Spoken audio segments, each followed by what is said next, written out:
the first live just a couple of minutes ago, well, that wasn't good. It was going, oh, that's my little display. It was going really slow. That's better. When I put my hand through, it was like, ugh. So I turned the phone off of the camera, reset it all, cleaned it out, back on. Because it's not the internet, it was the actual camera that was playing up. I'll just drop on here.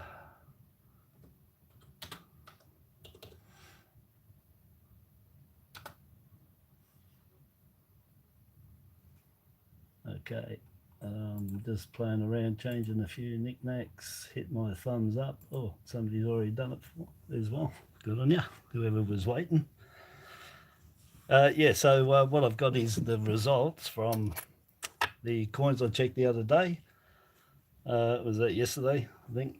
No, the day before, because I crashed there. So must have been Wednesday. Yeah, it was on Thursday, actually. So I checked Willie's Milk Bar coins, and we got a couple out of that. The two main ones were this one, which is a 1991 large SD.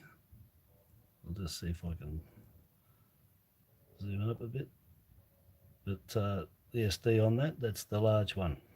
So that's what we found at Willie's Milk Bar, 91. And I think it was Gary McEwen picked up that I'd missed that die crack right there. Well, it's a die crack. You call it a cud, but it's actually cracked through. It's chipped out, so cud, die crack, both the same. There's the die crack, then turns into a cud. You can have straight out cuds, of course, but anyway, complicating. So yeah, he picked out that, so that's a nice error off the plane right there. That shouldn't join up on that inner rim. 97. So that was from Willie's Milk Bar. Jobby Coins, g'day. There you go. Reef surfing, g'day, bro. I left out all that info the other day. And out of here, I actually kept the coin to show you. I think it was you that asked me about the satin finish coin, and oh, is it Steve? I can't remember. What I'll do is I won't say who told me because I can't remember, but I'll show stuff, and if you hang around and watch it, it might be the coin you was telling me about. But there's one that I'll show. It's got a bit of finning on there. So anyway, and then on top of that, from these coins I had $20 of ones, never got anything. It was 50 of 50s. I'll just show you. That's all. 1988 ships. That was it. Not very good condition. Just thought I'd show it. It's going back to the bank. And I got $12 of 20s. So out of that, I've actually got two. That's an example. 3, 4, and an oddity to show you. So I've got 4 there, and that one's an example to show you for the variety. And then I got 3 10 cents, and that's an example for the variety. And then I got 3 5-cent pieces, a Malaysian 10 cent. I'll show you that, 2011. See if I can zoom up, keep it zoomed up a bit. There. So I got 2011.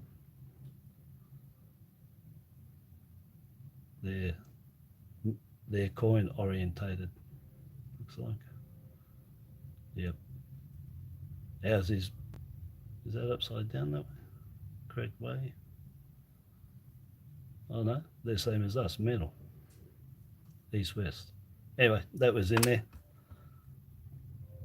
And the New Zealand 5 cents, which they don't use. They took them out of circulation in 2006, 5, 10.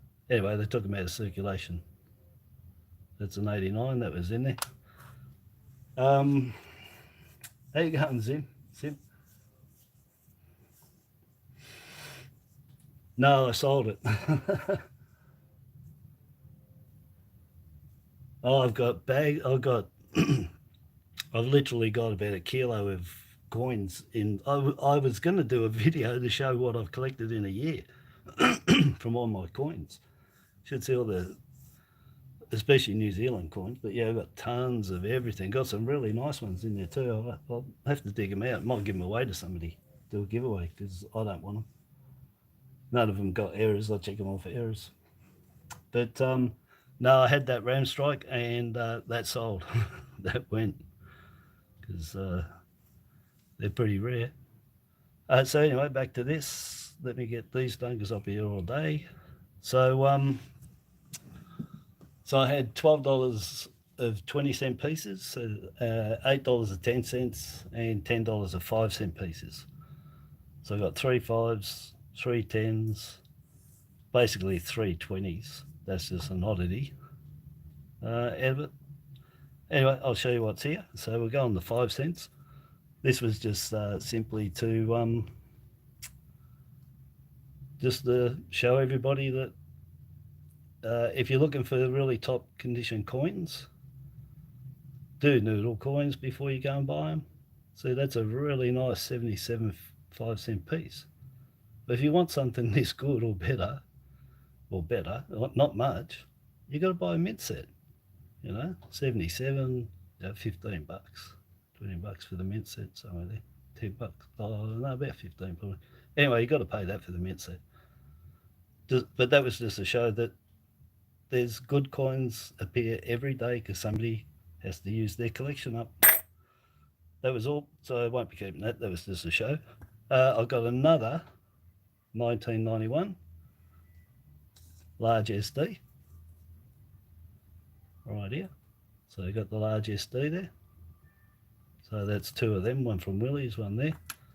And then a 2008 with the inner rim on the obverse and on the reverse as well. So you got the, see if I can bring it up close, I should be able to.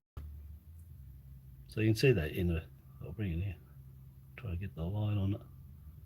But it's got inner rim doubling going all the way around there. And that's just from the pressure of the strike, and 99% of the time it'll be associated with a tilted die.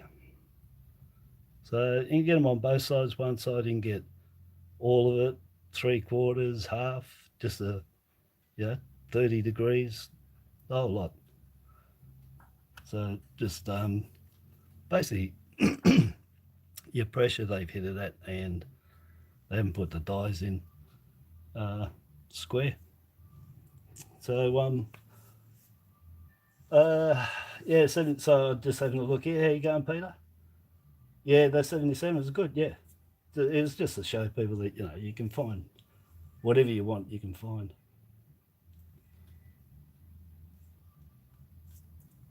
I don't know what's going on here. Oh man, I'm looking at I'm looking at my screen because I've got to watch myself on the other screen. I was wondering what was going on. I was about 30 seconds behind. I picked that up. Yeah. So anyway, I'm just reading what's there. Yeah. How you going, Rez? Yeah, good to see you. Geez, you mustn't get much sleep either, like Spud Lee, because you were on with him. He goes for hours. Well, I go for hours sometimes, but he broke the record with the 7 hours the other day. So anyway, I've got to get to this. I can't read all those because I've got a lot to show. I'll be here all day. So anyway, so that's the 5 cents, 1991 variety, large SD, and it's 2008 error. So you got those ones out of the way. Then the 10 cents. This one's just a small example, but it was either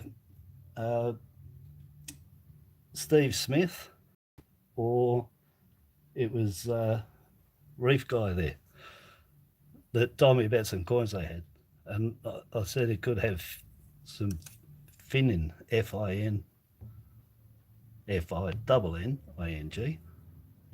Let's see if I can get this right up. And this has got just a small example, that's all, just to show you what I was talking about, where it's thinning or finning. And that's that edge there. So that's what finning looks like, but it's more prominent up. Can be that much, but usually it's up and very thin, and you know, it looks sharp. And that's just what I said, it tilted die, and the when the die tilts, it creates the tiniest gap between the die, in this case the anvil die, and the collar die, and the metal just goes up in that tiny little crack. But you've got to have a tilted die for that, even if the coin goes in on an angle too. This is a little bit off center, and more than likely that's what that did, it went up there. So it's probably tilted. It's lower here to this end, see it's higher, so it's hit here first, got an angle, squeeze that up between. Anyway, that's finning. Look it up, FIN, fin errors. So that was just an example to show either Steve or Reef Man. I can't remember what I've got to look up and see what it is. Reef surfing, that's it. One of them asked me anyway. So that was just to show you basically what you're looking for on the finning. This one, just a, why did I get this one? Oh yeah, this is a standard 1999. It's not the big head, large head. It's got about a mil gap there, so it's a standard head. But what it's got is extra coming off there. That it's basically a die crack. Let me see, I'll stop this spin. I've still got it on the pendulum. I don't know if I can bring that up any closer. Oh yeah, you can see it now. So just there, little die crack come off there. A bit of a cud made that feather spike bigger. It's a lot fatter. It should be that size down there, those little ones. So that's all right. On the 99, yeah, this most prolific. That's where you'll find all, most 99s, or you'll come across a lot of 99s with errors all the way through that tail, with cuds and die cracks, and all around the zero, up and down the one, underneath the one. Pretty rare around here. Get some clashing and stuff sometimes. You can get one on that tail. I know that tail there, it already looks like a cut, but you can get it where it's actually bigger. So the die wore then, it made it bigger. Anyway, that's a long time ago. It's over a decade ago. I remember that one. So that's a large head 99, small head standard, but error. So 99 die crack error. A 2006, that was just an example. And then I've got 2001 large head, just by chance. So the IRB is all spaced, and the bottom one, it's I spaced RB joined. I don't know if you can see, should be able to see them. Oh, I've got the wrong glasses on, damn. No wonder I can't see. Sorry people, that's what you get live. You get it raw with H. Now I can see. Damn. Anyway, top one is the large head, all spaced IRB, and this one is the standard. And you can see the different font as well. This is non-serif. See the chip, I call it a chip. The I is straight up and down. There's no serifs on these. That's why it's very hard on the 5 cent to find them, because the RB is nearly joined. Hard to differentiate on the 5 cent. And then on here, the I is spaced and the RB is kicking Well, the R's kicking the backside out of the B, it's joined. So I spaced RV joined. And that font on that is actually has been knocked, but that's serifed. It's got a T bar on the top and bottom. So all spaced. Get that light in there. Sorry about the hands. I'm holding my whole body up here. I'm in a different place. Anyway, you can see that high spaced RV, all spaced. Large head, standard. And there were the only 210s, 2001s that were in that roll that I had too. All right, so that's the 10 centers. Then the 20 cents, oh, it's just a show, just the changeover, 7 mil, but nice condition. I didn't want to muck around. I'll bring it back down. Anyway, so yeah, it's in nice nick. 50 years, a decimal, lovely. Sixpence on there, beautiful. Great coins. So that one, keep that one. No, it doesn't, it's not worth it, it's just I like them. Oh, sorry, I'm missing all the talk. I can't catch up over here because I've got to look right to do what I'm doing on the left, and I really need to get through it. Midday party, yeah, I've got, yeah.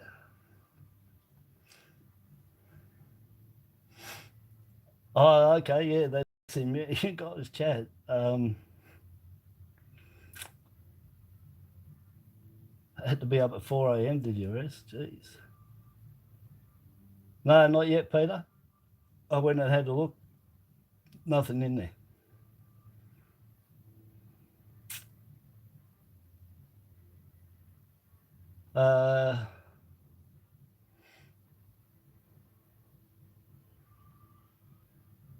Oh, you're getting on to T the Silverstaker. Yeah, I was on to him. I got onto him about 6 months ago. I watched everything of his. Yeah, top guy. Love all of his coin shop videos that he's done. I sent him stickers and what did I send him? Oh, I sent him the farm animals $1, which he nearly destroyed when he was opening.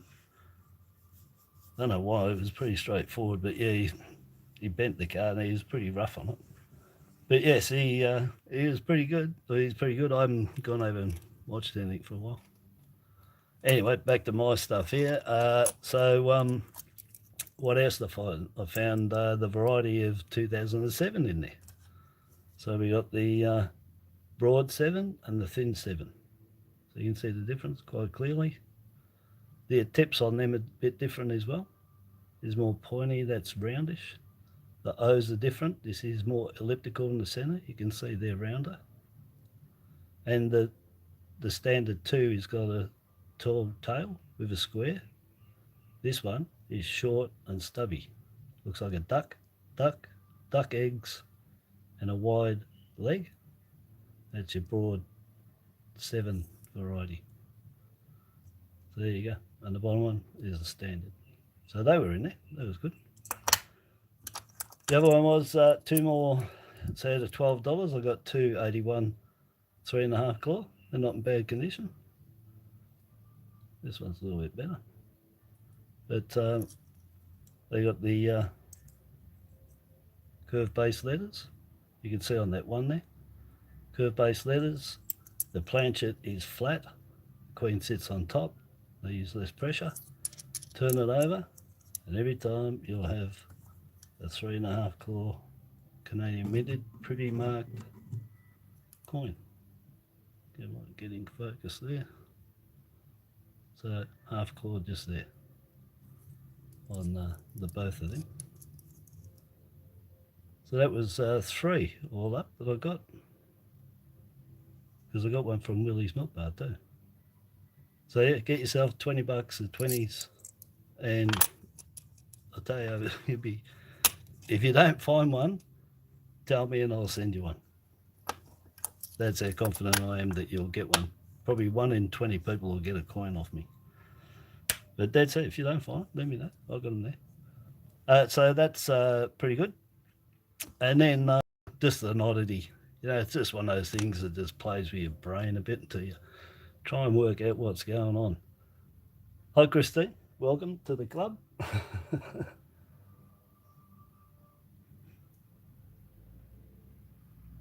Oh yeah, no worries, Reef 7, yeah, RS. Oh, I shouldn't call you RS, I'll call you a Reef Man.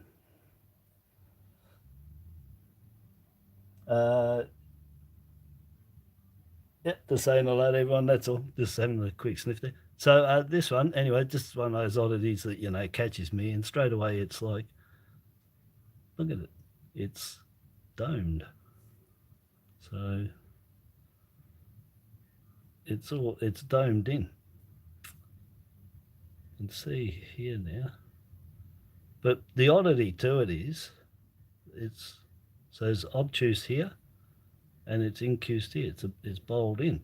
But what gets me with things like this when I see them is the pressures required for bending a coin or dinging it. Geez, you know, we're talking hundreds of tons here. These do not bend. Seriously. You know, and when you find something that's been pushed up, but no signs of what look at the edges.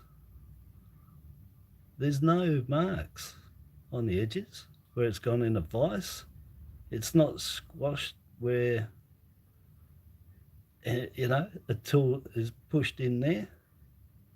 It just blows you out. It's just one of those things. But the only thing that I can see when I really do look close is the very inner rim. There's a round mark going all the way around it. And I reckon what somebody's done is they put this in a press, you know, workshop press, and they put the dolly exact size as that inner rim. And they've pushed it, but the dolly itself must have been concave to push that down, because if it was only this side, it would have pushed up. And if it just kept pushing there, I don't know if it would push down there. Could be, but that's what I reckon, because there's a tiny mark all the way consistent, all the way around that inner, that they've squashed it in the press. And there was nothing on that side. It was just all this side. Anyway, just one of those oddities, because it's bent. It's a bowl. Anyway, see if the bank takes that back. And so anyway, to the one that I want to show everybody, because I've got to have a little drink here. I'll just put that there for you to look at. Is the roll of the 2022 5-cent pieces. There's some good stuff in here, so just let me. So out of 40 coins, I think is there 40 in there? Whatever. I think it's 40 at $2 worth. Yeah, out of 40 coins, I kept 16. All of the coins had errors on them, but I kept the best of the ones, because, as you know, even uncirculateds out of the roll are going to have ding marks and stuff. You know, it might be like if you got one coin out there that you could send off for a grading if you were lucky. But anyway, so let me see, how did I do this? I've got to bring it in so I can bring it up close, because they're 5-cent pieces. Just bear with me for a couple of minutes. Oh, a couple of books. I'll take them away. Put that there. Put that in there. Oh, that was quicker than I thought. Take that off there. And let me see if I've got to zoom out. Now, if I've got light on these things, just bear with me. It's a real bummer, because it looks like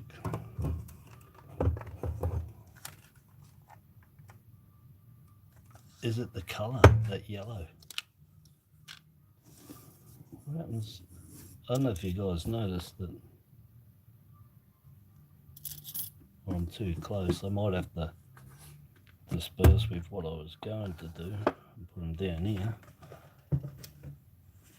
I think that colour yellow is interrupting. Yeah, you got to make sure you got the right colour on the background when you're doing videoing, you know, because if you got cameras or got anything that automatically adjusts to the background, the lighter it is here, the darker it's going to make it on your phone. So technically if I did it on the black,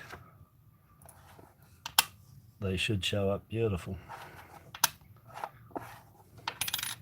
You have to bear with me while I do it, and I'll have to end up picking them up for you to see them all. Well, with these ones I don't need to sort of show all of them, I suppose, because being me, OCI, OCD, whatever you call that crap. Shouldn't say that. Well, I've got it for sure, I know that. Got a lot of stuff. Got to do it, otherwise I go nuts. I think that might have improved it there. Oh, you got one, did you, Christine? Yeah, it's absolutely stunning. Oh, well, I spoiled it. Oh, well, you bought it. I didn't spoil it for you because you would have seen the pictures when you bought it. Oh, yeah, Delta, Silver Delta, mate. Yeah, look at all my comments. I haven't been on there for the last two, I think. I just put green frogs and green people and green everything, mate, because I'm just so envious every time I look at that guy's stuff. He has and buys the most, possibly the best silvers, I've got to say. I tell him that every time, and he's gold. But he sure does spend a lot of cash on his silver, and he gets them. He's got two 1 kilo coins there. But he gets kilo coins all the time. I mean, they're not cheap. But he has an amazing, the most amazing collection of coins, silver, I'd say. I'm not saying better than everyone else, just on his, as what he's got, as what he collects. He's got to be right up there in the, right up there. But yeah, amazing stuff.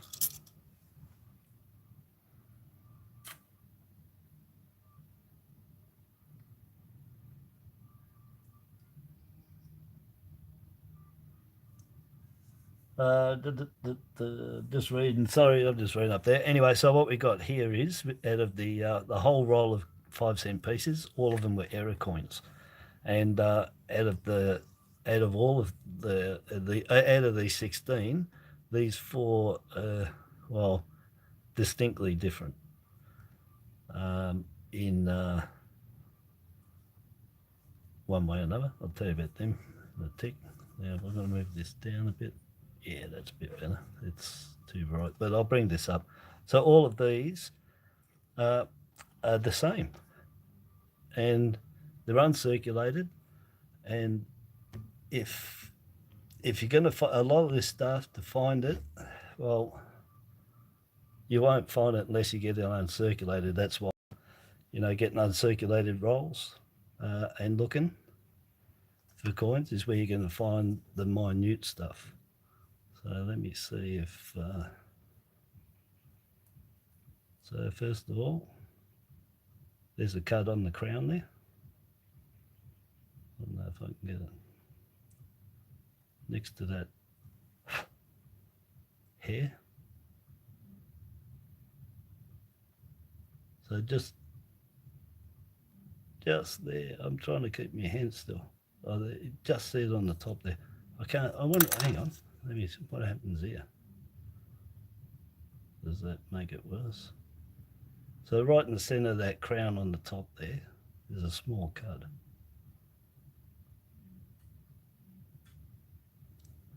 Yeah, I don't know if the lights here is very good. I thought I could get up a lot closer, I don't know which one of these lights is causing the problem. I've got something that's causing it to flare. Oh, that might be better there. Sorry, my hands, like I said, I'm holding them up, but there's a little cut there just above that center, tiny, and these are so tiny. And then we've got all down the chin is die cracks. We've got die crack all the way down there with cuds in between, joining. I wish I could get that up close. I thought they sort of see it there. Let me try a different technique here. Let's see if this does it. I can hold that in one spot. But yeah, I thought I could zoom up a lot closer with my phone camera here, but because these guys are so small, that might be about as far as I can get. Damn. Well, there's a setback for doing live. Well, you can see it there, where it's shaded. So you can see it all the way down there, see and under, die crack. And in between, every so often, there's a cut on there. So you can see there's a cut and die crack there. So all of them have that die crack and the cuts on the chin. All of them have the haircut just here. If I can turn it around a different way. I've got so many lights going here, I'm so jacked off because they're not really picking up. Well, you can see it there. So there's a little cut there. Normally when I show you stuff, I've got it sitting solid, that's why, but the hands, you know. And I'm leaning over and I've got nothing to lean on. So all of them have got that die crack on the chin, all the way from the mouth and around the chin. Really nice too. Really nice and clear, and it's got cuds joining it. So it's really funny. So I drop and does a die crack, cud, die crack, cud, but all joined and under the chin. The one on the hair, and then on top of that, we've got errors on the reverse. So what we got is we got a cud on here and here, tiny, and there's actual die cracks coming between them and running down the fingers as well. They're so small. That's why if you don't get uncirculated, you won't find these in a while because they'll wear off. You can see tiny die cracks here, just on here. And then over this side, Prince, how you going, buddy? I haven't looked over to say hello to anyone. If I've missed anyone, hello, sorry. And then on this paw, there's a cud, just tiny there, and there's tiny die crack around it. And on the fingers, I can't show you, but it is. You just have to take my word for it. If I can get some light on there, you can sort of see it, I suppose, if I go back. Really hard, they're so tiny. Maybe, I don't know if this would... You can see the fingers there, just, and there is a die crack on there.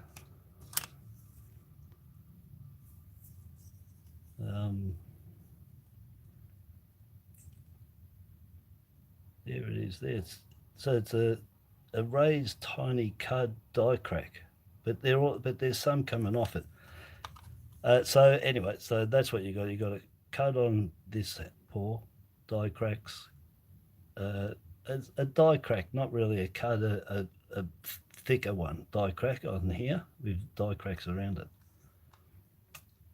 I'm just wondering, like that back paw, there's sort of a little bit of variation in these ones, these 12, with the paw on the other side.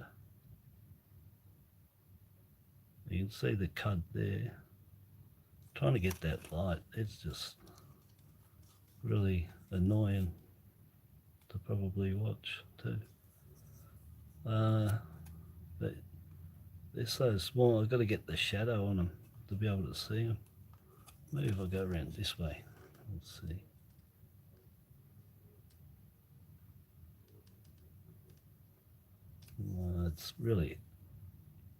It's really hard about having a microscope. It's there. This one over here, it's hard to show. Some of them look really nice. Anyway, so that's that was those 12. Those 12 have all got that. So they got cut on the hair, on the crown, tiny cut on the crown, die crack with cuds joining it as it cracks along the mouth around the chin, and then on the reverse side you've got a cud on that side with tiny die cracks, and on this side it's more like a die crack, not a cud. It's getting there to a cud with tiny cracks around it, and you'd never see them after in the wild. They'd be gone. So that's the Uncirculated 2022s. So those 12 are the same. And then these ones, I'm going to spew because there's one here I want to show you, but I don't know if it's going to show up now because I need other magnifying glass. Oh, where's my other one gone? Oh, just bear with me. I'm looking at this one. Maybe Wildtex I might be able to put, and bring it up. We'll see. All right, so that's those 12. These ones here are different in the case of, well, I'll show you this one first. So this one, I believe this one is the beginnings of these ones, all right?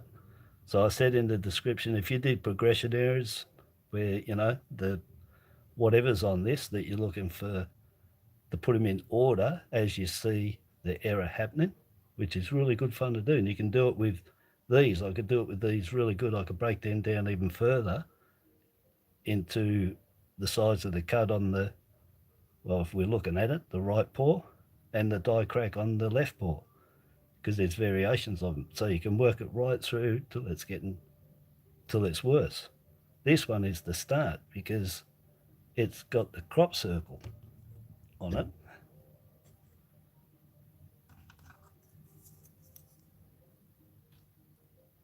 Right where, hang on, is that the one? No, that's not the one. I think it's the other one.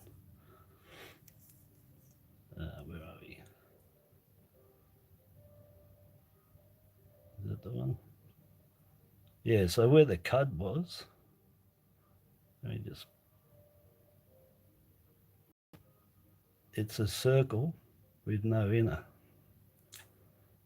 So we're looking, oh man, I'm going to have a hard time showing this, aren't I? Maybe see if the Wildtex will do anything. But where that cut is, let me just get this and make sure I've got the right one. Yeah, it is, yeah. Well, I was going to have to play around with the light and see if we can get, but we're looking above that second claw coming in. And it's a crop circle there. I don't know why it's not. That should zoom in. Let me just see if it will.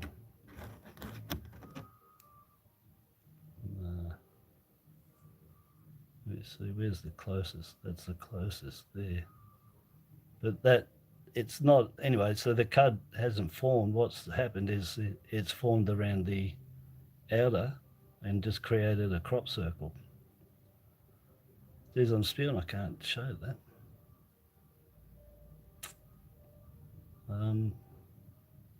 You can see the mark there, but you can't really, well, you might see it just there a bit. Anyway, it's a circle exactly where the cuds are, but it hasn't formed yet. The cud hasn't formed. It's just where it was cracking, it cracked in a circle and then it fell out, obviously. So that's a crop circle one there. And that's the beginnings of all of those ones that I've got there, if you're looking for them. Yeah, I can see it pretty clear there. Well, let me see if something else might do it. I've got hairs on there. Just bear with me while I just clean this. I'll see if I can put my little 10 times loop on it.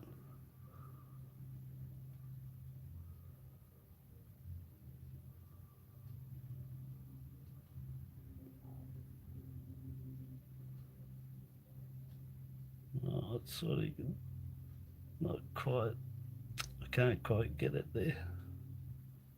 That right? I had it, didn't I? I don't know if that's heating up from the phone. No. Can you believe that? I had that. What happened there? Oh, you know what it is? It's the heat from my fingers. It's fogging it up. There we go. I'll try without my fingers there. Now, where is this thing? I've got to get light in there, otherwise you won't see it. I'm way off it. It's just there above that second finger. Oh man. No, I can't get it. It's just there, but come on, baby, show it. Oh, you can sort of see the outer area of it. Oh, that's a real dog, isn't it? Is it going to do it?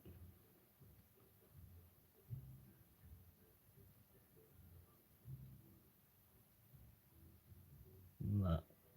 It's there anyway. What a dog. I'm going to have to... I've got the microscope camera, but I don't know how to... I can't connect it to this.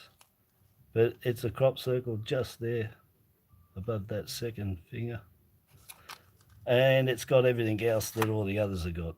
So it's got, you know, the cut on there. It's got the cut on the crown and the chin and on the other paw.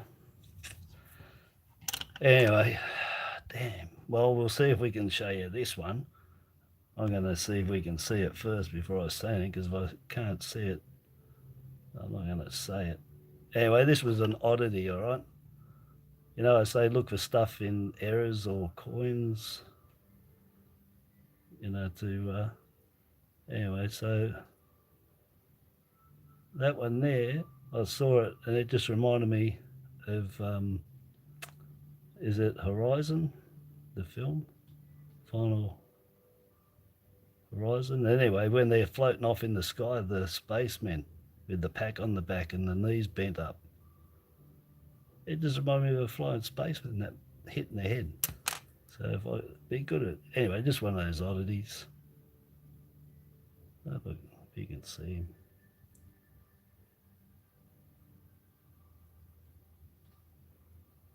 But that's what it reminded me of.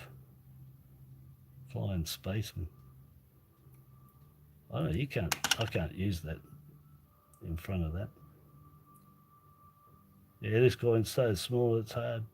Anyway, that's what I thought. That's what it looks like. The spaceman with his legs bent up, pack on the back.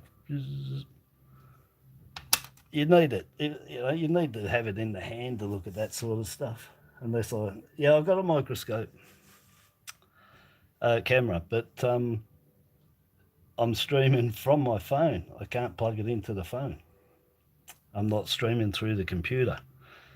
So if I was streaming through the computer, I could, but because I'm doing it through the phone, I can't put a different camera onto the computer because I'd have to have two YouTubes open and I can't do the two lives. So I can't do it, unfortunately, until I go onto the computer doing it. This one, look at that beautiful struck through, and the earrings inside there too.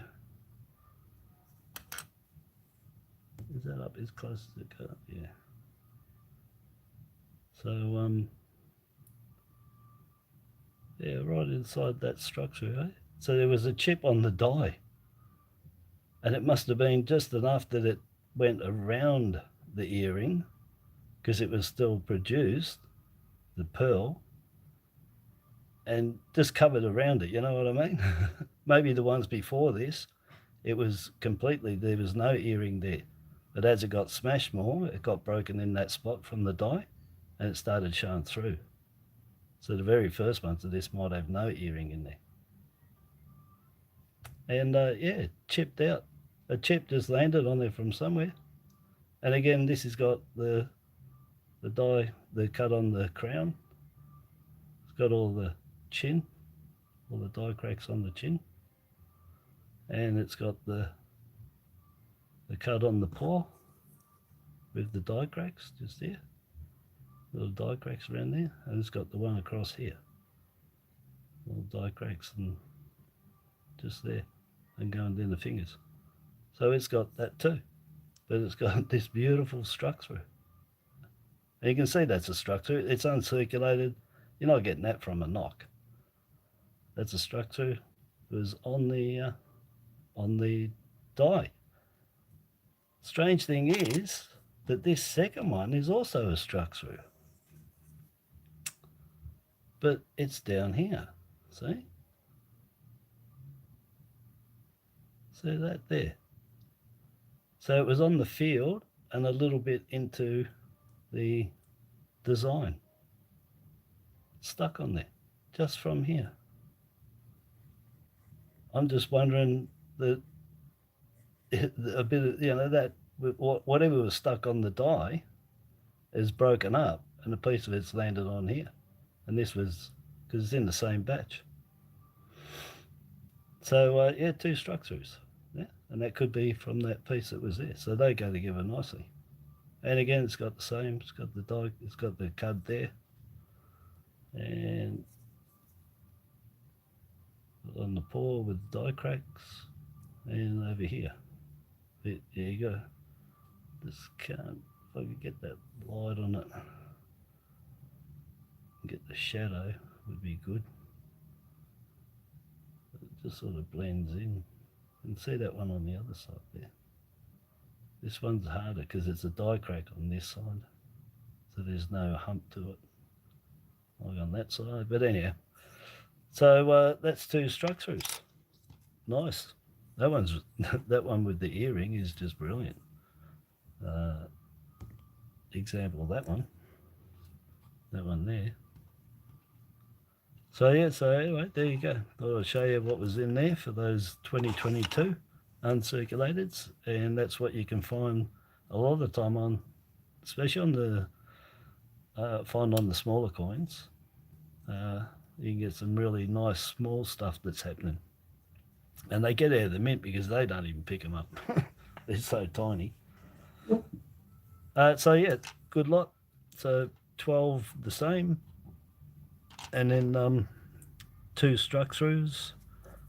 And I wish I could have shown you really good that if anyone's seen that Final Horizon or any movie where they go off and they're going into the black hole, and they're in the seated position. Even Spock, when he went onto the planet, and they're in the seated position.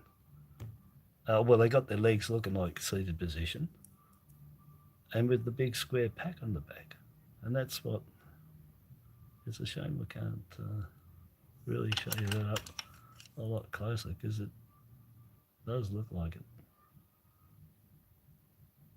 Spaceman. Yeah, you can see it there. It's got the helmet, got the arms, the legs, and the backpack. It is. It's a spaceman. You find all sorts of stuff.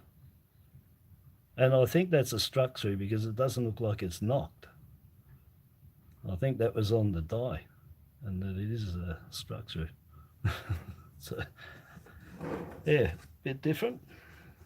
But I like looking for stuff like that, but, well, has something to it that you can, I don't know, people can relate to in shapes and sizes. I really don't know. I'll see if I see that way. No, it's not. I've probably got these lights set up all wrong. I don't know how close I can get.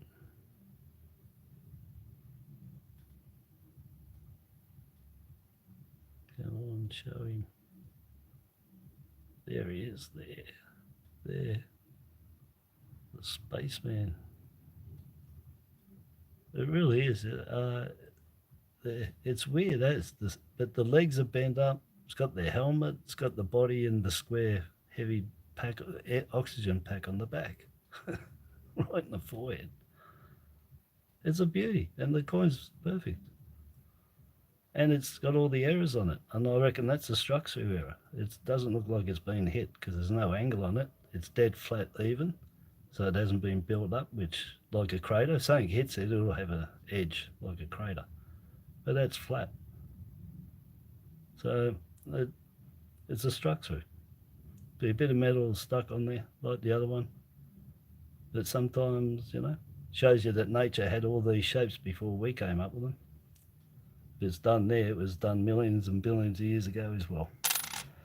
So yeah, but yes, so I like that. Look for things within those errors. Always look. I told you that the other week. Always look for, if you find errors, clashes maybe. I don't look at them. I'm talking, you know, something that's been done by the mint, and it just resembles something, and you can put a name to it, you know. And if you're selling coins and that can, not all the time, but it can increase the price too.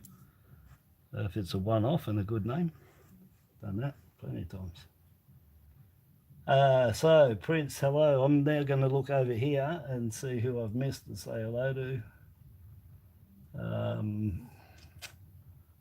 Oh, I probably missed all the talk going on. Last one I got to was all right, I better see what Christine said here. Got the Daytree coin, sent you another letter, Howard. Thank you, Christine.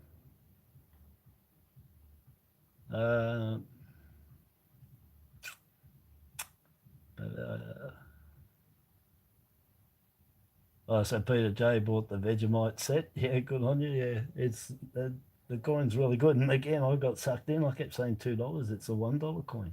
So that's really good. Yeah, my PO ain't got nothing. I told him like yesterday, Friday. I said to him, I go, you guys been forgotten about. And they're an actual, you know, post office, not a GPO, not a LPO. And they ain't been getting anything. They got, geez, they got old stock in there. If they only just a couple of PNCs, that's it.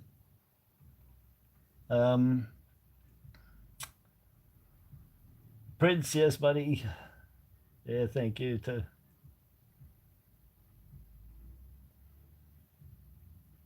Oh, did they? See, Peter? Now, you know, I try not to offend people in my write-up and in my about me with giveaways and that, with not sending overseas. And I try to explain you can't send coins overseas. We can't send them and you can't get them. That's it. Full stop. End of customs story. Nobody believes me, go and read it. You cannot send coins, you can't receive coins, only through registered coin dealers. And if you send them, like Singapore's cracking right down. I told you that about 7 weeks ago. They told everybody what's going on there. They're doing the riot act on things coming through the mail that shouldn't be. We're doing the same here. That's why you got to think of saying something else other than coin.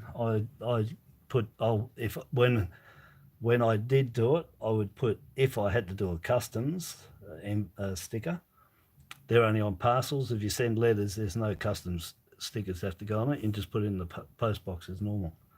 But any parcels, you have to put the customs on it. But I used to just write token or medallion, but I didn't write the word coin. All right, just do that. Try that anyway. But yeah, they're cracking down. America's cracking down. I had Dancers Collectibles cracked it because he couldn't send me something. Bullion Baby had the same problem. Someone else had a problem sending me something too. That the post office is, if the person knows their stuff here or overseas, you won't get it sent. So that's why if I send overseas, it's got to be in a letter, not a parcel, because I don't have to put a customs on it, and I'll put it in. And I take the chance because letters can only have paper with inside it, nothing else. Letters for overseas are documents only. So you can get picked up for having anything but documents in there. So you still got a chance of losing it. Very testy, sending stuff overseas. I stopped doing it on eBay years ago. I did it a couple of times here. If I do decide to send things overseas, as I will with the Gratitude coin album, and I put in there, that's solely on them. If they get it, they don't get it, because I know You got a 50-50 chance of it not making it to the person. So it's really hard. So yeah, Peter, you know, I've had them, me too. The ladies where I am, well, for here in Australia, they don't get onto me about it, which is weird because you can't do it in Australia too, by the way. But there's an addendum to that they will allow us to send up to $20 in paper notes within the mail. All right, but what cracks me up is the mint, the post office, they send all their coins to you in the mail, but they're still coins, and they're $1 and $5. They're all on there. But if you read what you're allowed to send in our mail in Australia, they're breaking the law too, because you can't send coins, you can't send any of that. Full stop. If you don't believe it, go and have a look at the regulations for all of that too. So it's crazy. But yeah, we can't send money through the mail, but there's an addendum that will allow us up to $20 in notes. And the reason that's there is for birthdays, because all grandmas and everyone send cash to their kids. And so they allow up to $20 in notes. So yeah. So basically, we get away with doing what we're doing, sending coins, sending coins overseas, sending coins here, is only because they're not cracked down really strict on it, you know. Yeah, well, UK, everywhere, yeah. Look, it's just a simple fact. I looked at every country's, I'm talking every country's custom that I send to. No African countries I didn't send there. They just wouldn't get there. But I studied the customs for Europe, everywhere, ours, America, England, the whole lot. And there's not one country that says you can send coins to that country. None of them.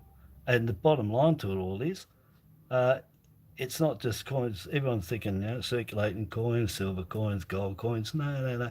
That rule's in there so you're not sending out relics. You're not sending out stuff that should be only in the country because it's historical. So to protect all those coins, it hammers us too. So, but anyway, chance you take. I don't have any problems with local and sending in Australia, but overseas, yeah, put in a letter, no customs, straight in the mailbox. And the only way then it'll get pulled up is on the other side if it does. But you won't get stopped here sending it. Anyhow, that's it. That's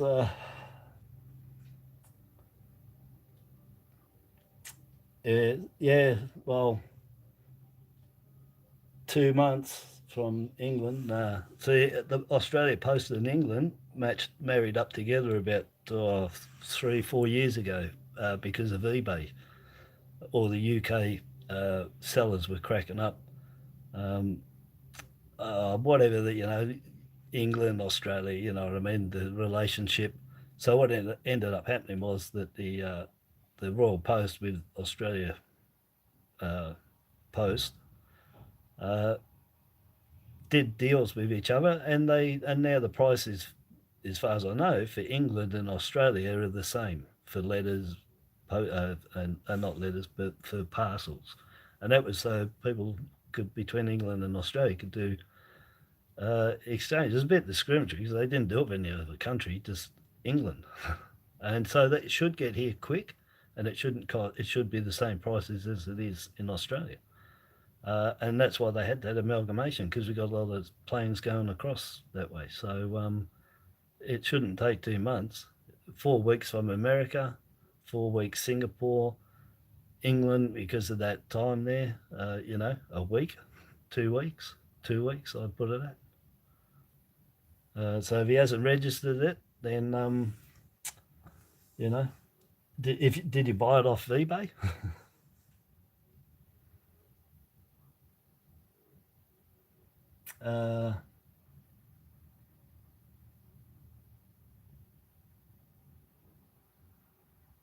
Yeah, I got hit that. Oh yeah, I've done the thumbs up on me. Yeah. So anyway, so you know, if you want to know anything about postage and shit, man, I've read all of that. I hate going in the post office and I actually got to tell them what the ruling is. That's a pain. But yes, been doing it for, I don't know, 17 years or whatever, and I make sure it's always correct. Whatever I send has to be spot on because it's somebody else's stuff. I can't rip off and try and pull shifties to get that to them. I have to make sure it gets to them. And nearly 99% goes through the post office because I put them as registered or signed for. And so the girls there, they check it. So I make sure I never pull shifties with with sending stuff, with trying to get a parcel as a large letter and stuff like that. Not shifties about what you're sending through it, but just the postage rate. And make sure it's always right because there's too much at stake for what's inside there. Anyway, like what I seen Christine, I'd seen her, that was signed for and that because you don't want it lost. There's too much stuff in there. So overseas, my suggestion is always in a letter, small letter, and it's the same as for here, the sizes, 5 mil and under for your Australian letter, and I think it's 13 by 11, so right, maximum. And your large letter is, over 5 mil to 20 mil. And just make sure you get a measurer. Like I got one from the post office, but I made my own, and make sure you do that. And just write airmail on the top, on the corner. I'll do that on the letter, up the top here. I just put the old rectangle, like the old days, the stick-on one, and I'll write airmail in there. Put the stamps on and into the mailbox, and I've had every one of them delivered to the guys overseas, India, and some real weird addresses in India, and I can't believe they actually got there. One of them took up half of my letter, the address that it got there. I can't remember the last bit of it, across the road from the disco or something. Oh, it was crazy.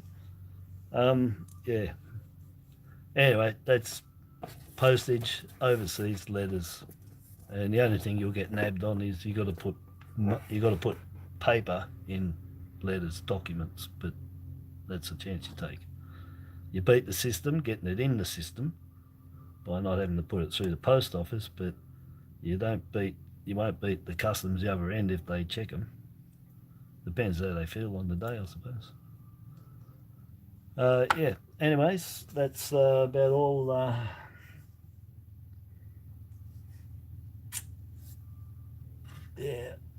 Just checking, make sure everything's all right there. And if I've missed anyone again, I'm sorry. And if I haven't answered anybody that's asked me anything, sorry. But there's a lot of talking going on there today, and I had too much to show in actual fact.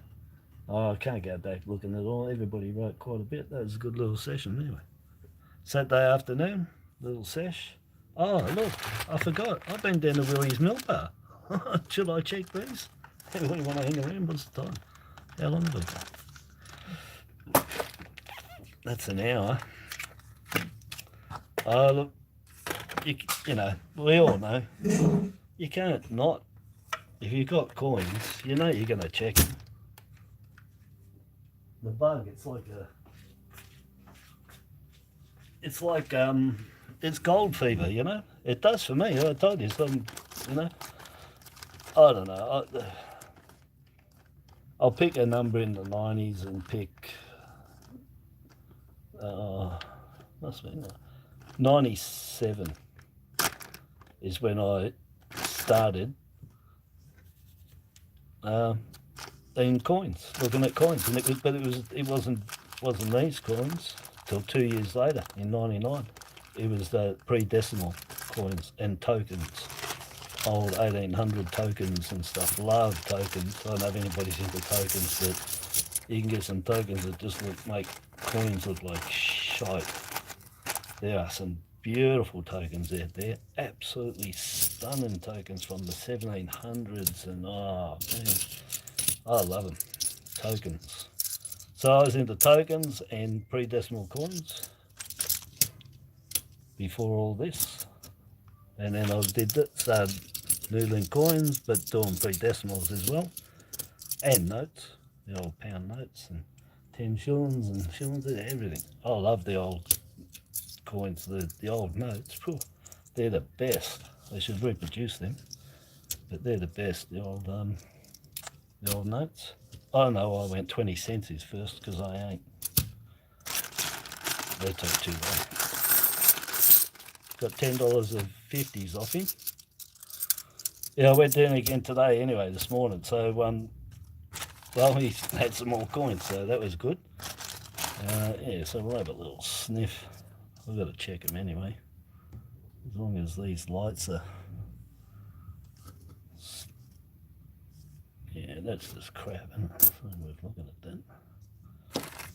that. Alright. Yeah. Told him, look, I seriously told you the dexterity in my fingers, I've got arthritis from. So I don't know how many years I've got left in doing this, or months, but I've got, was it doctor's referrals for x-rays? Because the other hand is carpal tunnel. I've got on my thumb, I've got, it's like electric shocks going through there. I'm standing up looking at this. It's not really doing much. Oh, man, I wish I had some freaking better light. What's this light do? Does it do anything? Let's see. I've got setups everywhere here, but I just don't know if sometimes, see if I go darker, what's it do?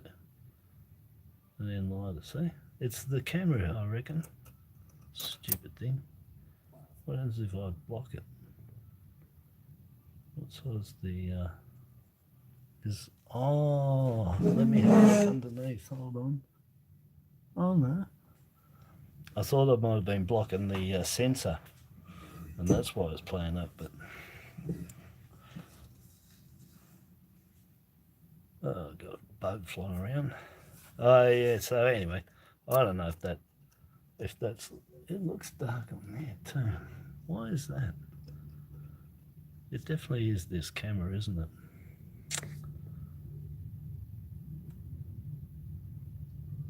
Yeah, oh, Jesus. Oh, hold on. Let me just try some. Sorry, it's out of angle. I'm just thinking it could be the camera on the angle I've got it. Son of a gun. Anyway, 2014, yeah, we got to check that for the crop circles, don't we? No. And keep everything out of sight. Yeah, man, I'm going to really have to investigate some into some lights, and I did. I've put in, you know, I put in a bit of cash for them. I thought, let me see if that's better. Maybe it was that other colour. Anyway, yeah, just looking for that 94 wide date. That's half a mil between the 99, 94, and the wide date's got a mil between each one. They stand out. You'll see them, no problems. 21. It's a damn shame, isn't it? 11 million. Who wants them? Jeez. So the 21 and the 22s are 11.6 and 11.7 million each on them. So I've been holding them. Yeah, so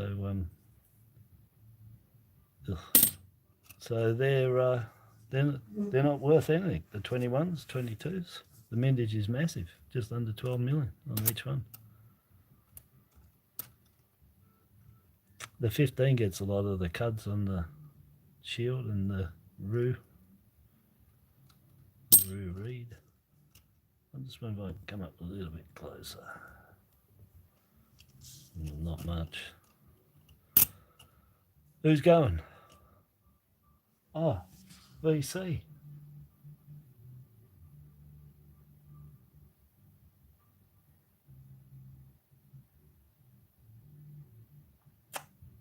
Yeah, you got one.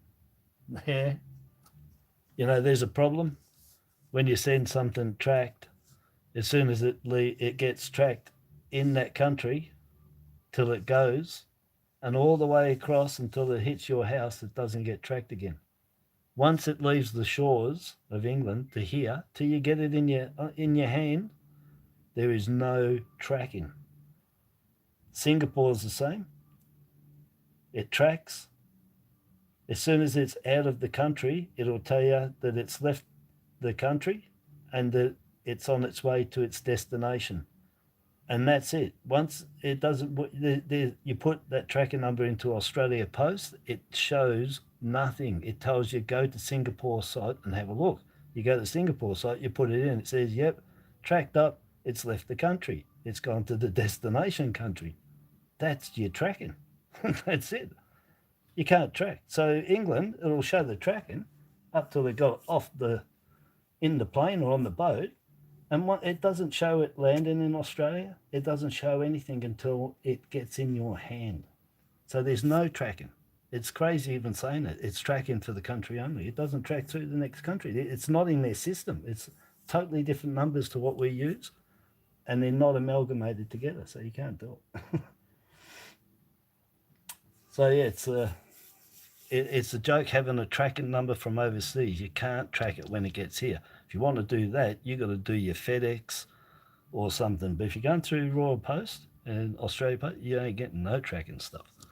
You got to, only if you're doing courier and pay FedEx, whoever else there is that does it. Thought FedEx were going down the tube too. They lost heaps through COVID.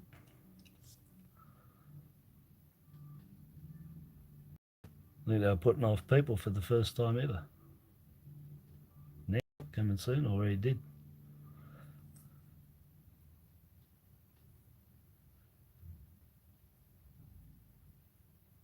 The lettering on all these get doubling. Always look for your doubling on the letters. And they're more likely to be worn die, not from die shift or anything. They look different anyway, you'll see, or double strike. They all got their little signatures. 14. I look for the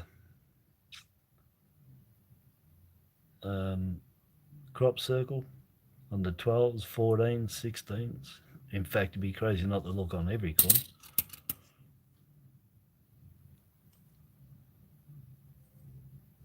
$13s, looking for the Roo Reeds, Shields. There's not much else.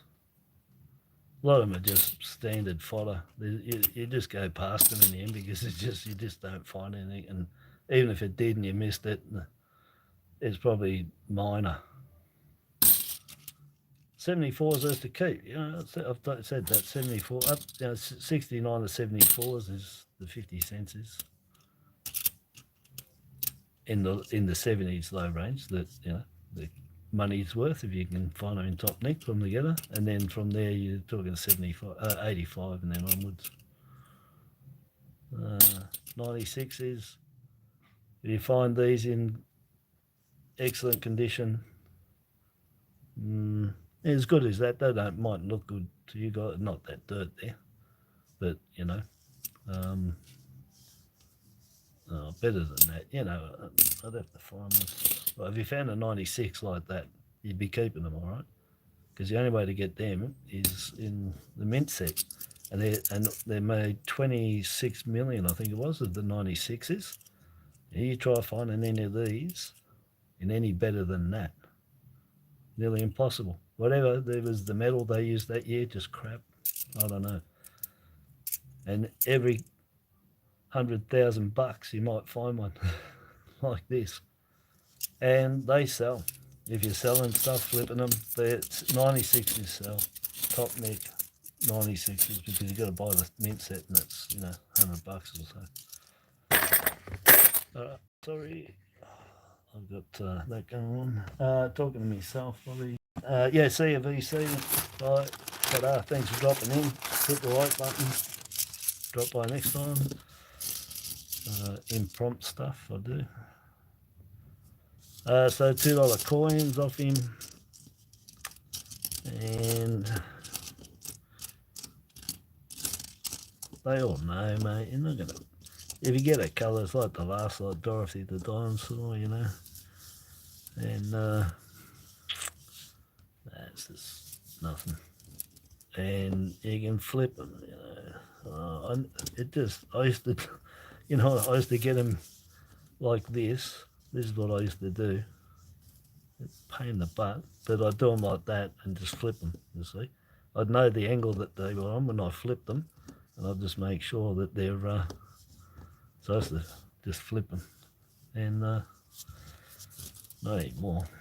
I don't worry about them. I've never found a rotated one, so I don't worry about checking it for rotates. The 5 cents, you can, but you know, it's each to his own. But if you want to get through coins quick, if you're doing thousands of dollars or whatever, you ain't got time for some that you just know it's not worth it. You're missing out on finding other stuff for the hunt for that one. That's why I don't go in with anything in mind at all. Nothing. I just, whatever's in there, I just take what's in. That's all you can do. Don't wish for it. You can make, you know, you can wish, do whatever you like. I know. It's never in there what you want. So, well, it's not true, but just go in and be surprised every time, because if you keep putting something on you that you want, you'll be getting disappointed in the end, really frustrated, you know. You can get obsessed with it and get really bad and still never find it. So just go in there open-minded, that's it, and just take whatever there is. I'll just have a quick check for anything that's possibly worth it. So 94s, you want to look for them. They're really hard to find. 98s as well. If you find them in good condition, I'd be keeping them. They're a higher mintage, but they're really hard to find. They're hard to find, let alone in good condition. But not, you know, you don't come across many. Really to find, they're hard to find. Don't get many, and very, very few in top condition. The reason that swing is because I keep hitting the power. Take it out of there, and then it won't be a problem. Now we can get to these 20 cents. Let me just have a look. US the same, yeah. Hong Kong, yeah. Bye VC, thanks for dropping in.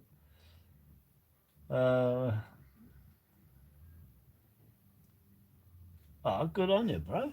See, resurfing is just, if anyone's listening, he's just started collecting, and he's started doing, collecting coins with his grandson, and he grabbed some coins yesterday from the bank. First time Noodle was last night, and had a great time, great fun, and very time consuming, up until 2 a.m. and thoroughly enjoyed it. By the looks of it, and saying there too. And yes, definitely it does.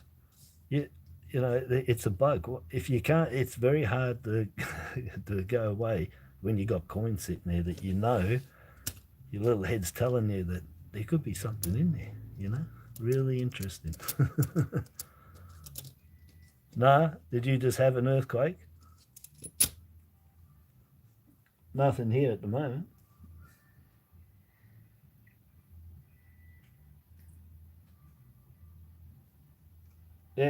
Yeah, lots of fun.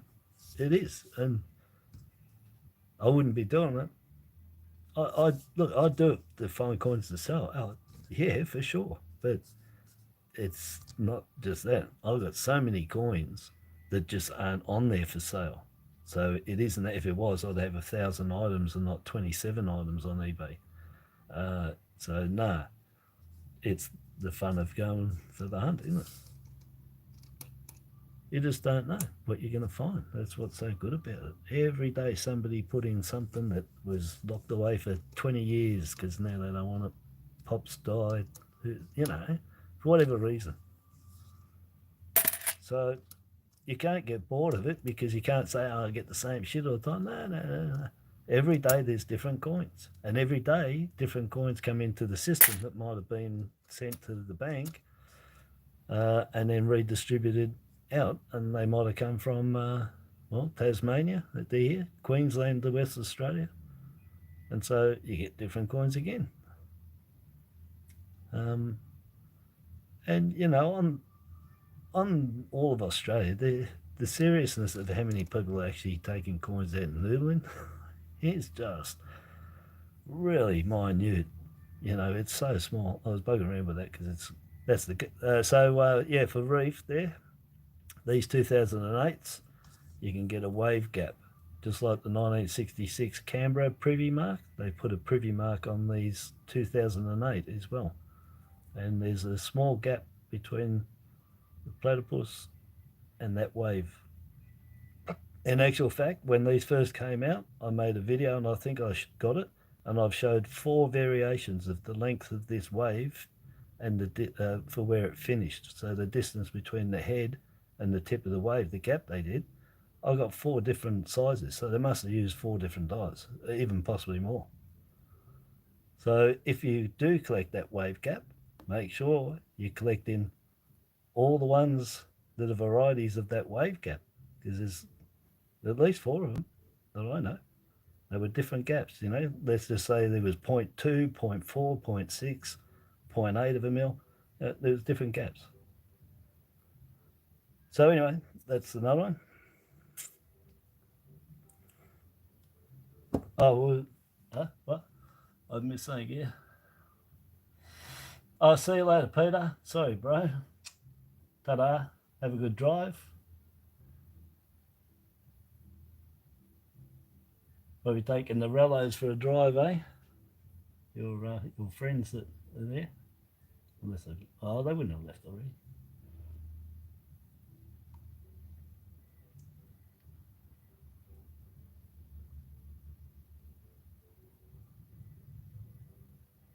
I don't know what you two were talking about. I missed on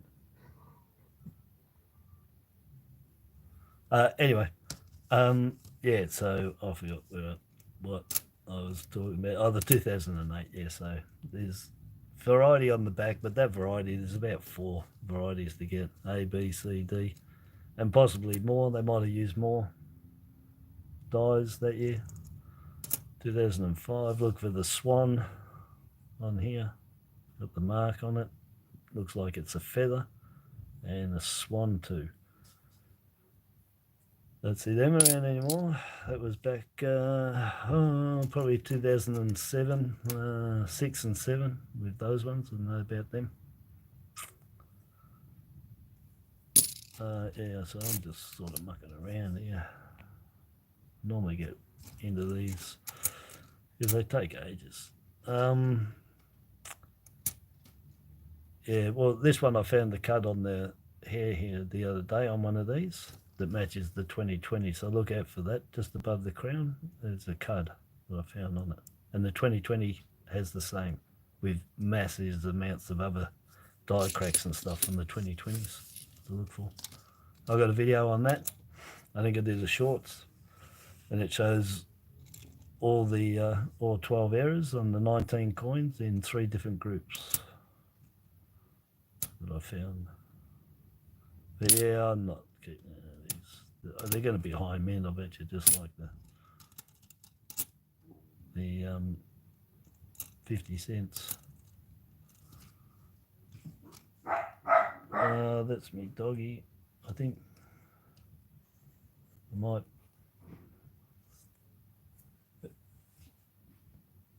I don't know what he's barking at. Oh, somebody's home. Oh no, I might have to go and close this door. I've been on here too long. They're all just coming home from the shopping.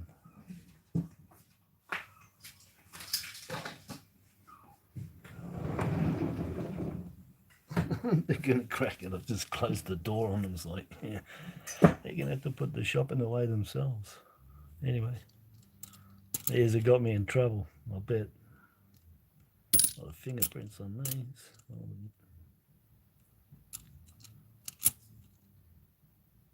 Yeah, the only thing I found on these video is that that cut on the hair.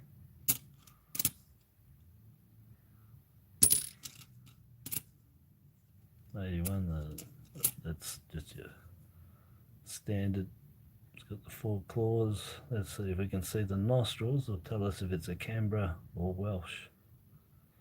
Let me see if I can zoom up.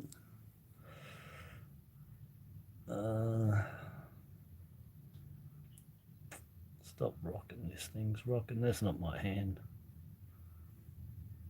I've got this device on here to stop it rocking, but might not be working. So on the nostrils, they're pretty worn. That's why I never worry about the nostrils with the 81 3.5 claw.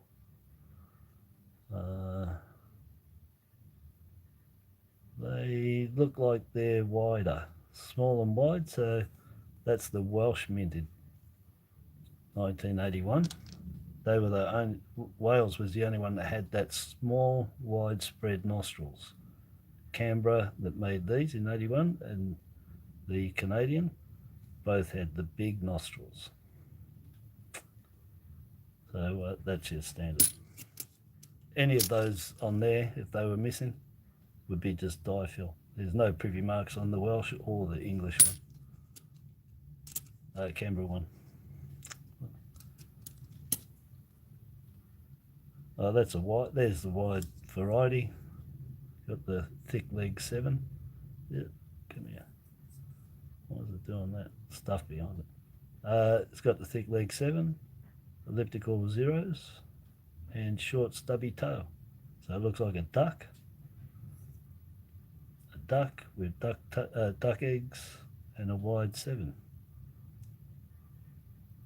Another one, broad. That's a variety.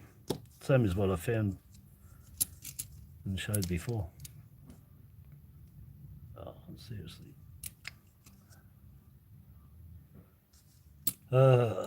Anyway, let's not get too frustrated over the stupid camera.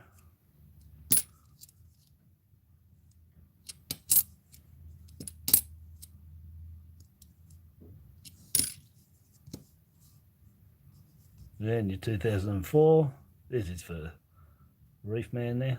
Just look for these for the large head. They're a pointy A, and it's a lot closer to the rim as well. And the rims are flat. The actual whole coin on the face of the 2004 large head, 20 cent, is completely different. Even the finish of the guttering edge here, and it's closer to it as well.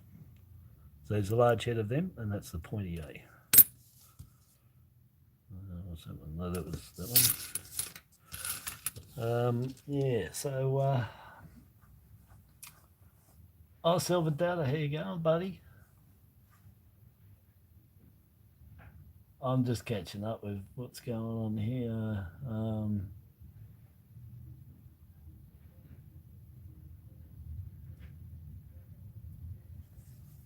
Yeah.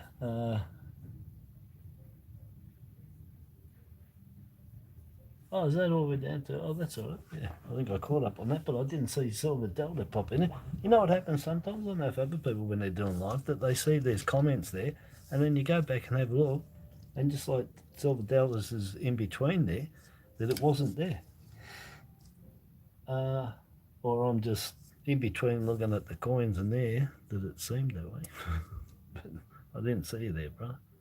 Just talking about your ears must have been burning. 2 kilos of silver and gold burning your ears. Look, I've got green fingers. I told everyone. They were talking about your latest stuff. I said I haven't been over there, but I know if I go over, you're just going to get green frogs, green faces, green hawks, because I'm just green with envy. Yes, but I will be going over there to catch up on them because I want to see those kilos. I want to see what you collected over that 17 weeks, but I want to see those 2-1 kilos. You know, I'd love to be collecting all kilo coins, silvers, beautiful. And that's your standard 7. There you go. Just to show you the difference. That's the broad 7. There's your standard. The zeros, you can see they're rounder. These are more elliptical. And it's a stubby tail, and that's tall and square.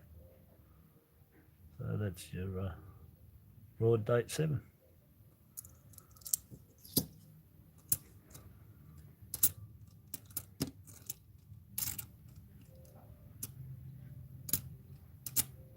You don't find much on these 20s anymore, you know, varieties really, but on error sides, I don't find much. And that's what I was always, you know, that was me, was errors, errors, errors, errors. Varieties there, but errors, errors, errors.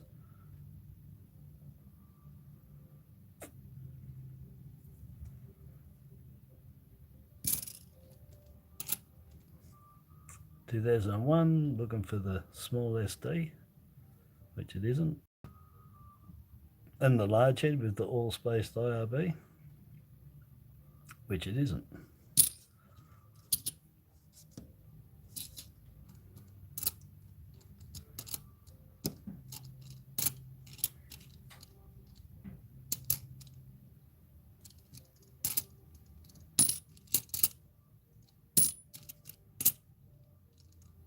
That's a standard.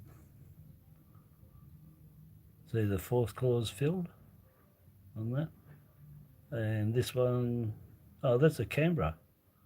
It's got the large, close together nostrils, and it's got die fill on the fourth claw. It's broken. Now, these are really rare.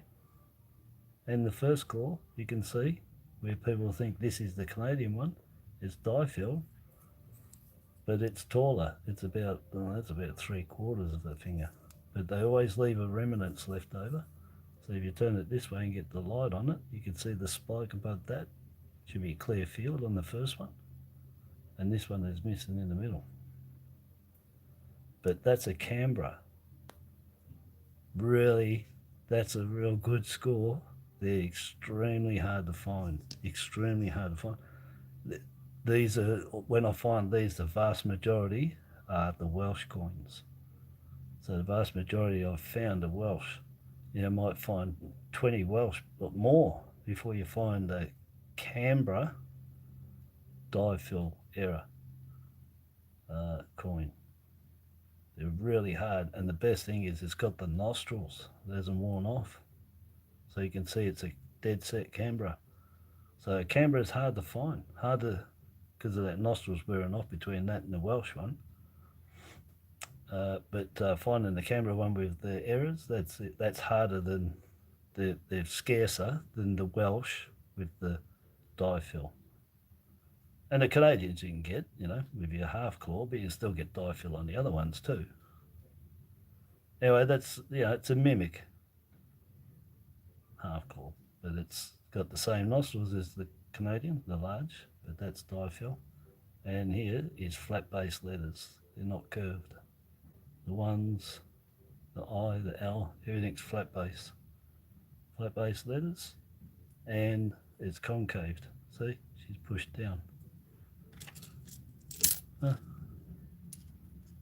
There's the Welsh one, there's the Canadian. She sits on top, and that's the Welsh, the Canberra and the Welsh sit down. They use higher pressure. So I can pick these up just by the field. I don't need to look at everything else. They just stand out because she sits on top. So yeah, very good. But that is scarce. These are not scarce. The half claw, they're dime a dozen. It's getting them in top neck that they're not easy to find. This, you'll find 100 of these before that one of these, you know. So that's very scarce as a die fill error.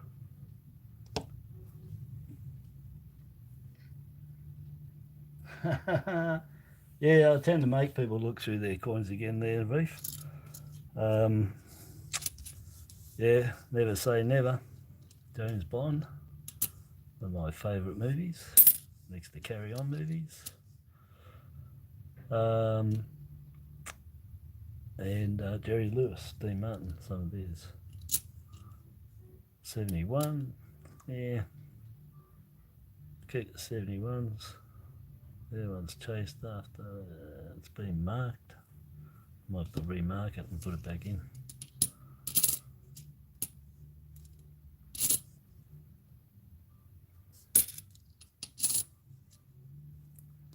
We didn't find any errors on this thing because it was full of them. But as I keep saying, they were the very first batch. I found all the errors on these, and since then, since after 2 months of them first coming out, I had all the errors in the first 2 months of them coming out, and after that, I think I found one with a cud on the crown, just one of the errors you can find on it, and that's it. So I reckon they had dud dies at the start. They didn't run too many of them. Fixed the dies, got the other ones fixed, and picked up that mistake straight away. And so that's good. I've got 19 2020 error coins with all those 12 different errors in total, with 11 groups with 1 to 3 of those errors on that coin mixed, which gave me 12 groups, believe it or not. So yeah, that was really good. Tassie, how you going, brother? Mr. Mule, the Mule Man, he's in town. That was a good score, eh? Yeah, I've only found one, bro, and that was right back in 2005, I think it was. I found mine. And that was it, just the one. And then even in 2005, the coin was beaten up crap. I think I got 500 for it when I sold it, which was like about 5 hours after I found it. I put it up for sale immediately on eBay, and that sold. It's not bad condition. I've got photos that in my videos. We've got the photo, and you'll see it. But the photo is horrible because it was yellow light, and it was an old Logitech camera on an old XP computer. If anyone remembers them. Anyway, so the photo isn't very good, but the coin was okay. But that was it. That's all I've ever found. It's just the one mule. There's a 1981. 3.5 core Canadian. You can tell immediately. As soon as I look at her, she sits on top as a beautiful portrait. So we'll see if it's got curve-based letters, which yeah, so just zoom up. Try and stop this from moving too much. And yeah, you can see it on that one. It's got your fishtail, curve-based, or scalloped, whatever you want to call it. Why isn't this there? Let's go near the zoom on it. Maybe there's stuff behind it. These are temperamental. So you can just see on the bottom of that T as well. It's got scalloped. I always find the best ones to look at is usually on this side. The 2 eyes, you can see it on there, they're scalloped. The bottom of the H is the T. Anyway, so we'll see if I'm right, just by that flat planchet that she stands on top. You turn it over, and yep, half a core. Privy mark. Large nostrils, yep. There you go. That's the same as that Canberra one. With the nostrils, we'll have a look. Yep, matching pair. And so the Canberra and the Canadian have the same reverse die, except for the Canadian put a privy mark in there by only having a half core, which is a little bit bigger, and this one with the chlorophyll and the half is die fill on a Canberra, which is really hard to find on the Canberra. I always find them on the Welsh. So yeah, so that's all right. So yeah, another 81. A little bit close, isn't it? That's better. Oh, so did it? Sorry, I'll get back and have a look.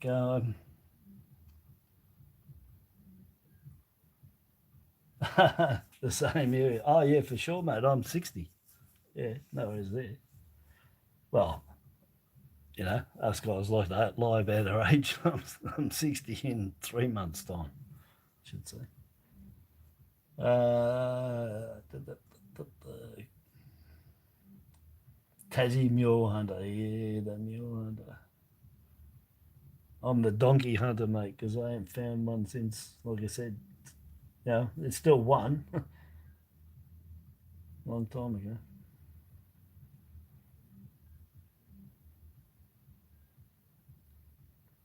Yeah, 59. Me? Are you saying you're the same, are you? 59? Yeah, I'm 60 in 3 months, mate. The big sextarian. Oh, so you're 60? Everyone's 60. I know from the analytics, it tells me the age range of all the people that are tuned into to my channel. Yeah, but that's all right. You got your youngins, you got your oldies. Well, I don't know. I keep calling people like, look at that old fart over there and whatever, you know. I keep saying that stupid old prick in the car and cutting you off and shit. And then I realise I'm probably the same age. Can't I still call everyone old. I say old dude. I really ain't caught up with reality, I don't think. I mean, on my age, that's for sure. Anyway, I've got, you know, the age shows because, you know, things start to wear as you get older, but you're still only as old as you feel, you know. I feel like, mate, I just feel like I could do heaps of shit, but I've got stuff wrong with me, yeah, as I'm sure everyone, you know, arthritis, knees, legs, arms, neck, back, shocking back. It just fixed up last week, and I think that was before I went off here. It's playing up, so you know, about maybe 15 weeks my back's been out, and the slip disc on the left. And every time I thought it was getting better, I'd do it again. It's still not 100%. You never get 100%, but I need a massive operation on. Oh, I don't even know. I don't even think an operation will fix me because it's all gone. Arthritis and narrowing and deterioration and God knows whatever else is in there. But if it wasn't for all that, you know, I reckon I could do the old 100, like do it in 11 seconds. No, 11 and a half. I used to do athletics, amateur athletics, when Raylene Boyle was around. She used to be there training with us. Then they'd have a Feldy in Olympic Park. So anyone remember that when she broke the start twice or 3 times, was disqualified in the Olympics? Yeah, so Raylene Boyle used to know her there. Her fastest was 11.3 for the 100. Mine was 11.1.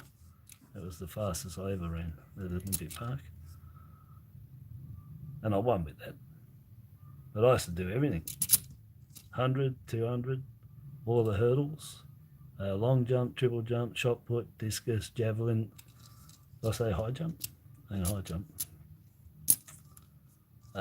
Nothing over 200 I wouldn't do as a run. 400 I could do 400 pretty good, but you're pretty buggered after that. And all the field events, I could do all of them.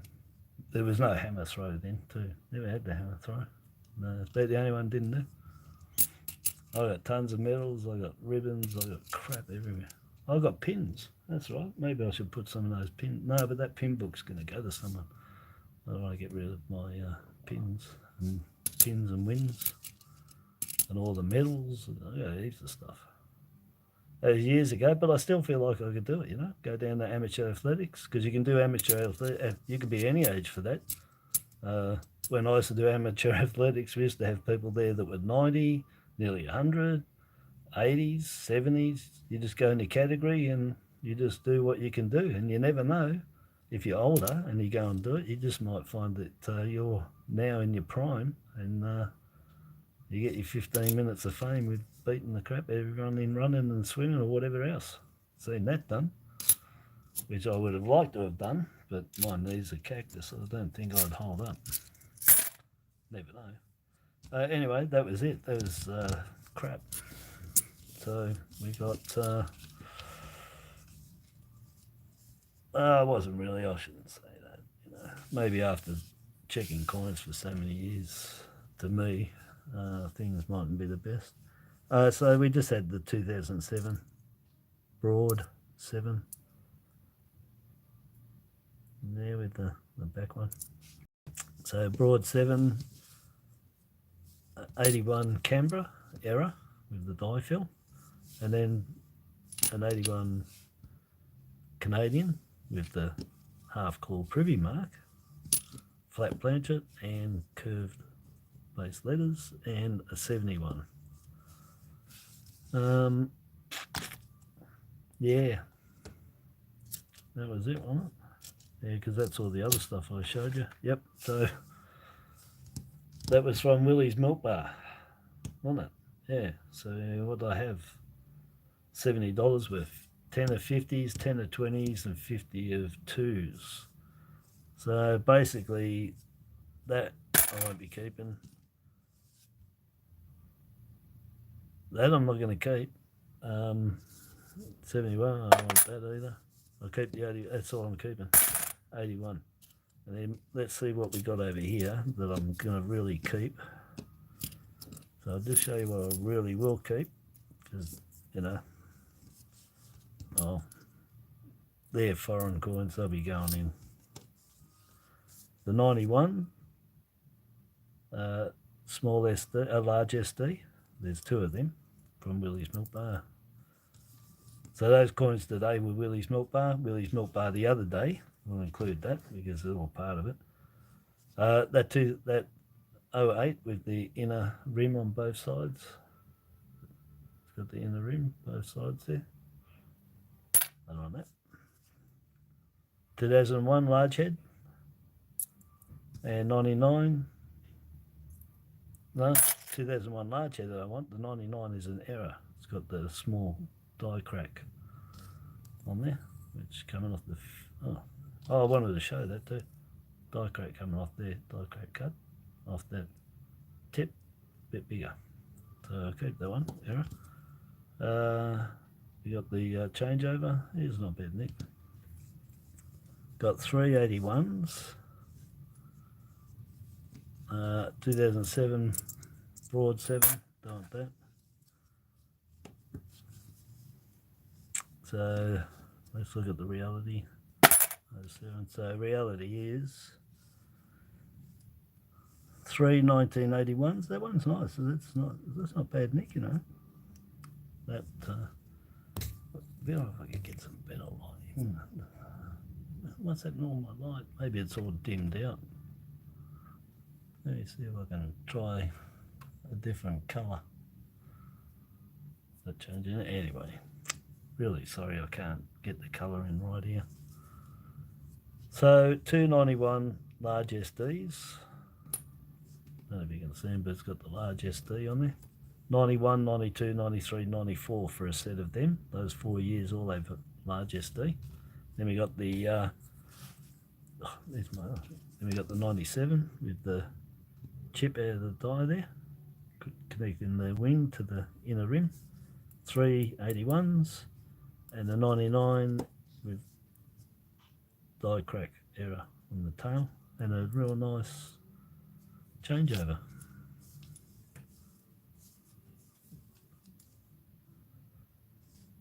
I wouldn't make a TV presenter, would I? Nothing, Jesus. And two coins from overseas. They'll go in the collection there. And I don't know, the other night, this was the other one I made for opening up the rolls, but I couldn't. So it will now. I'll sharpen that up. Beautiful. That is sharp too. So that should open up the rolls of coins. Yeah, oh yeah, that's sharp. Yeah, that'll get under there now and lift it, because it was too round. So I shaped it up. clean it all up. That's the little one. Anyway, so that's the roll opener. Coin mover. Yeah. Yeah. Yeah, it works. Gets underneath them. That's good. All right, I'm off. I'm probably going to be in trouble, you know that, because I haven't helped put away the washing, the shopping. So let me just catch up, see what you guys are saying here. Oh, well, I got off track about the ages. Damn, hold on, let me get back up there. Let me get back up. All right, so from there, Reef 759, Michaels and Christine 6, Taz 47, Taz. I thought you were a lot younger than that, Bunny. As a compliment, I actually thought you were a lot younger than that. Yeah, you're on yourself well there. Prince 54, yeah, we're all up there, are we? Your seniors card when you're 65. 65 for seniors card, isn't it? Is it?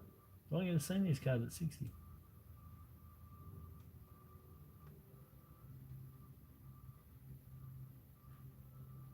Go to the Masters games for the golf. Is that what you're saying?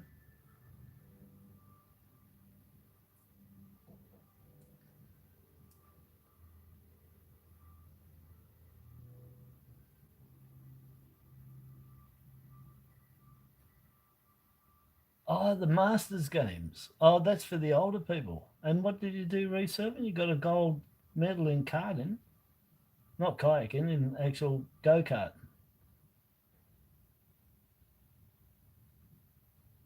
Never too old. Oh, no, well, that's right. That's what I reckon. Oh, you love your pointer? Yeah, I'm glad you do. Yeah, well, you love them. Prince has got one. He loves his. And Gary McEwen and Julie Buttigieg, who's got the other half to your one, Christine. Mine. I think that's it.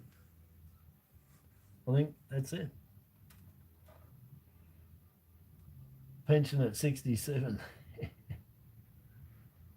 Yeah, young at heart, mate. Yeah, that's it. It's exactly what I said. It's how you feel, mate. I feel like I could go out and run a mile.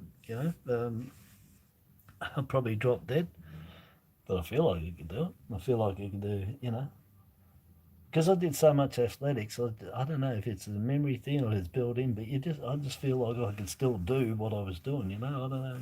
I just feel that way, but I know. I'll probably do shot put and discus. Maybe depends on my neck for the javelin and the back. Yeah, I'd give him a go. Get your 15 minutes if you win and get some gold like Reef has done here in the karting. Yeah, get me 15 minutes. Everybody gets their 15 minutes at least once in their life. Anyway, and so Tassie, you're buggered because you just got yours with your mule. So you're out. Yeah. Yeah, go-karting. There's just so many things that I would like to have done, I would have done. And about 1977, that me and my brother, we were looking at go-karts because there was a go-kart place that was near us in Sunshine and on Geelong Road. And used to go up there and listen to them. And I love anything with racing cars, Xbox, that's the closest I can get to it. I'll just kick backside on that. Love all the racing cars, bikes, but go-karting I really, really, really wanted to actually get into professionally. And I became a motor mechanic then at 15, started my apprenticeship. Now I built my own EH, I stripped it down, rebuilt the whole car from scratch. I've got pictures somewhere. I finished that just before my 18th birthday, so I could drive it when I got my license. It was just over 2 years working on that. But anyway, so I could work on. I know motors. I can build them, work them. Don't matter. So I really wanted, and it was the closest thing you could do to going fast in legally car. And they always seemed to me like they didn't have a big problem with rolling because they've been so close to the ground there, you know, the gravity pull force and that. So it didn't look overly dangerous, is what I'm saying. Yeah, so it was that, and mini bikes were really big in the 70s, so that was the other one, mini bikes, getting one of them. But they changed the laws in 78 that you could only ride a motorbike on private property, and every single motorbike had to be registered. Prior to 78, off-road bikes didn't have to be registered. That's why they were everywhere. So they changed it. They had to be registered, and of course they had to pass for being registration. They couldn't because they're off-trail bike, and so you could only ride them on private property, and that was it. So I didn't get me mini bike. Bastards.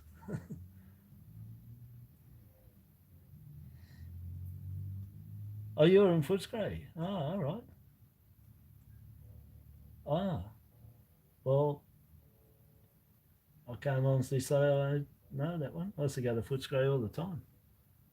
You know, Humphrey Best smashed me across the head one time in the Footscray Mall. Humphrey Bear, give me a hiding. He did smack me across the head real bad because I got up on stage and behind him or whatever, and I copped it across the head off him. He didn't talk still. He was still silent, but yeah, he smacked me across the head. I must have been about 10 or 11 then, I reckon. Humphrey Bear. Yeah, so I can't remember the go-kart shop, you know. I know the toy shop in Footscray ripped me off real bad in about 76. Ripped off real bad. I got a real nice remote control boat that Mum and Dad had bought me, this big blue beautiful speed racer boat. Bloody thing didn't work from day one. Took it back to I think it's called Toy World in Footscray. Pretty sure it was. And you know, 6 months later, where's my son's boat? Oh, they're having trouble with it and that. And I was with Mum after she'd gone there 20 times the last time, and then he's like, oh, what about if you choose something from the shop? It's like after 6 months, a rotten dog for Christmas. So I chose a really nice pool cue. And I think it was worth $18 at the time. Second-hand one, but solid wood, beautiful hardwood. And that's what I got, a pool cue, because we had a pool table. Anyway, I'm just waffling. There's life. Yeah, so I'm gonna go. I'm gonna go and eat some. It's 1:45. Oh yeah, I had some breakfast. Yeah. Oh, that's all right. Yeah. So yeah. Oh, okay. Yeah. Down the road from there. Yeah, I'm sure it was called Toy. Wasn't Footscray Toy. There was a Toyland. Was it Toyland? Was it Footscray Toys and Hobbies? Oh, you know, I think it was Footscray Toys and Hobbies. I think that's what it was, not Toyland. Yeah, it used to be on a corner on the left, going down Barclay Street.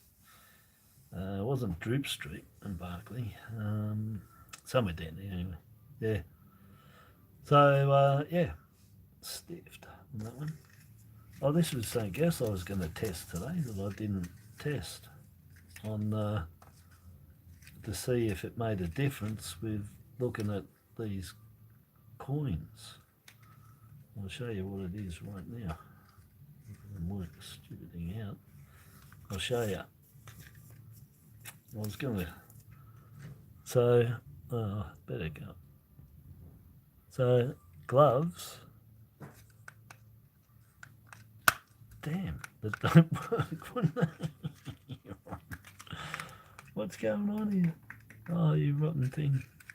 Can you believe that? Isn't that a joke? That didn't work. Well, we'll try something else. And that's the other pair they give you. See? And so what you can do is pick them up and Yeah, didn't think. Let me see if I can zoom that up and see. Let me pick a 91. No, not that. A 91. Oh, yeah, well, that's all right. I think that lights it up all right. Eh? That's on the end of there. So you can see it's a large SD there.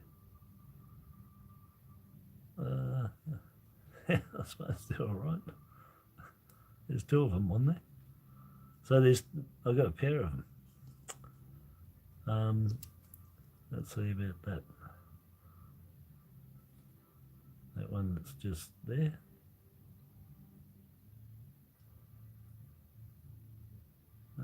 Well, it lights it up. Inspect the gadget, yeah. Yeah, well look, here's the other ones. I'll show you the other inspect the gadgets. See these? And they got the lights on the side. And you put them over your normal glasses and they magnify. And you got the lights on the front of them too. Go, go, gadget. Oh, it's like the printer. I'm just an idiot. Anyway, so I've got two pairs of them, and they actually might work. I forgot to use them. So they might actually work all right. But as for the light around here, I don't know what the hell's going on. It's just crazy.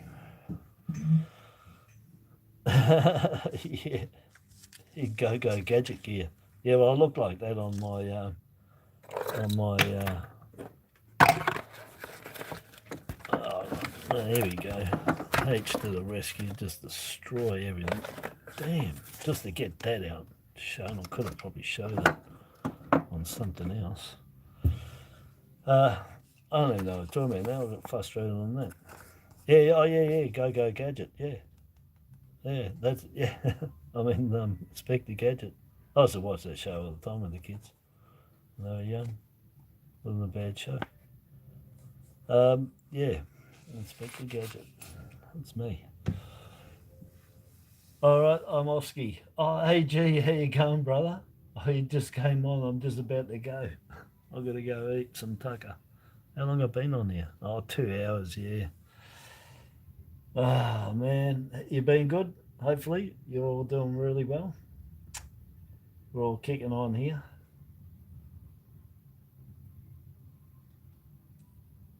Yeah, yeah. Yep. So yes, so that's the coins for the day. That was like I said, the new gadgets that I had. But yes, I have to go. I've got to go and eat, and probably, as I said, I'm in big trouble because they've been putting away everything from the shop and that. You know, they probably thought I was going to be finished, which I should have been an hour ago. Anyhow, who cares? Eh? Got plenty of time. We're getting older. Yeah. So actually, on the screen looks better than what I'm looking at from here, but it's still, if you don't get the light right, everything looks out of focus. So having light correctly makes your coins in focus. If you ever think your coin's out and it's your camera and everything, it's probably a lot of the time the light. If it's got bad light, you get fuzzy. Looks like it's out of focus. As with that one at the end. But anyhow, so yeah, that's it. That's my day. Saturday afternoon. Geez, AJ, you must be ready to go to bed, wouldn't you, mate? What time is it at your place? It's 2.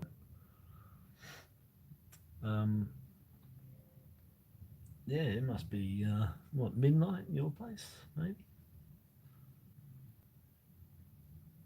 Is that 14 hours? Oh no, probably 10 o'clock at night, eh? Somewhere there, maybe. Yes, I'm going. Ta-da. I've said it 15 times, but anyway. Yeah. I've got to go and fiddle around with my food. Yeah. Anyway, that was pretty good. That's all right. Anyway, like I said, you get what you get, and every next time you get what you get. it's always different every time you find something. Even if you find the same coins, that's a stupid bloody thing to say, isn't it? Anyway, it's good fun. You always find something. Put it that way. All right, Reef. Good luck with your newfound hobby. It'll take up lots of time. There's heaps to find, and heaps more on top of that to find if you've got books. Than what I show you. I don't have any books. I don't give a hell about the books. I don't care about the books.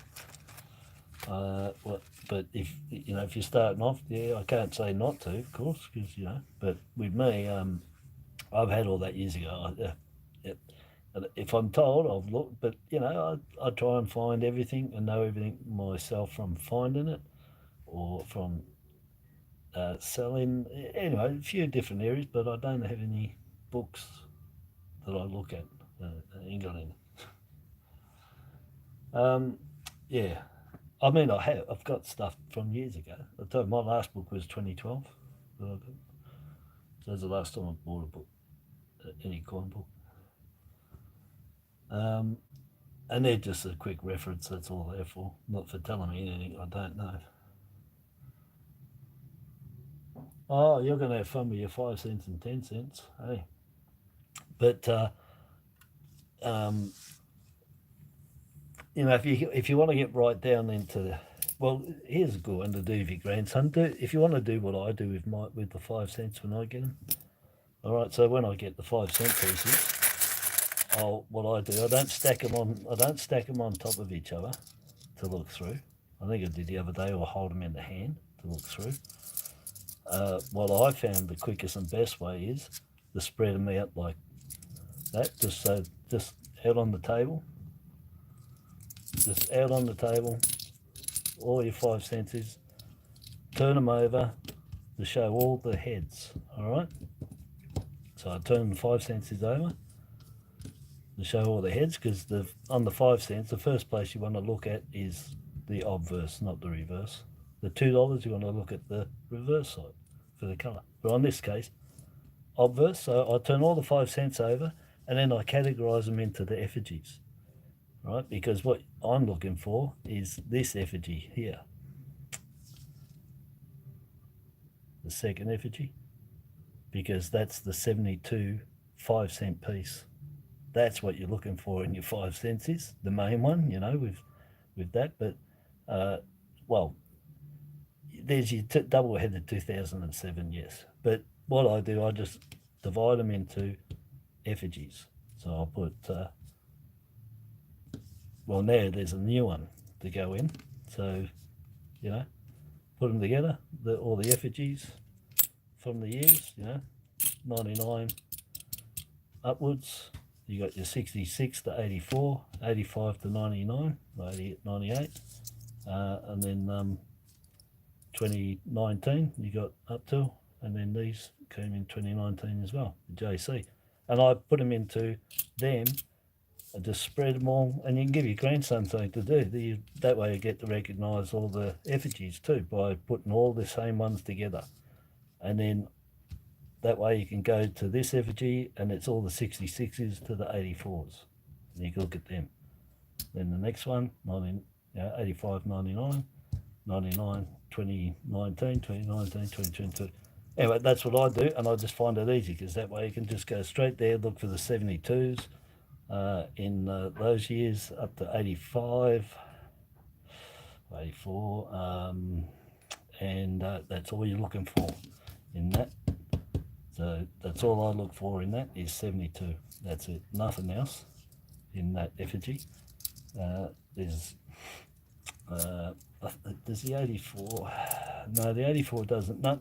So 84 through to 72, 66 with this effigy, I only look for 72s, that's it. Everything else is, if you want them for your collection, but if you're looking for the money one, as I flip coins, I'm looking for the 72, that's it.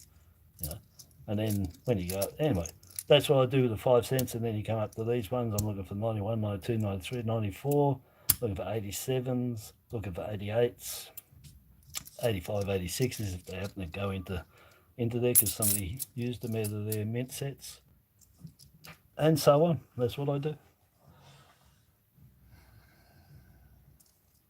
Yeah, because they're hard to hold. That's right, Prince. They're hard to hold. When you get 90, you get an arthritis, you know, doing this. So just put them into their effigies, first of all, on something that slides, you know, table, whatever. But just put them in there, and then you got your bunches of each one. And then you can quickly look straight away. So if you know in each effigy the ones exactly to look for, if it's a collection, or ones that are varieties, you can just go straight to it. Anyway, that's what I do. It's very simple, very easy. Don't miss anything.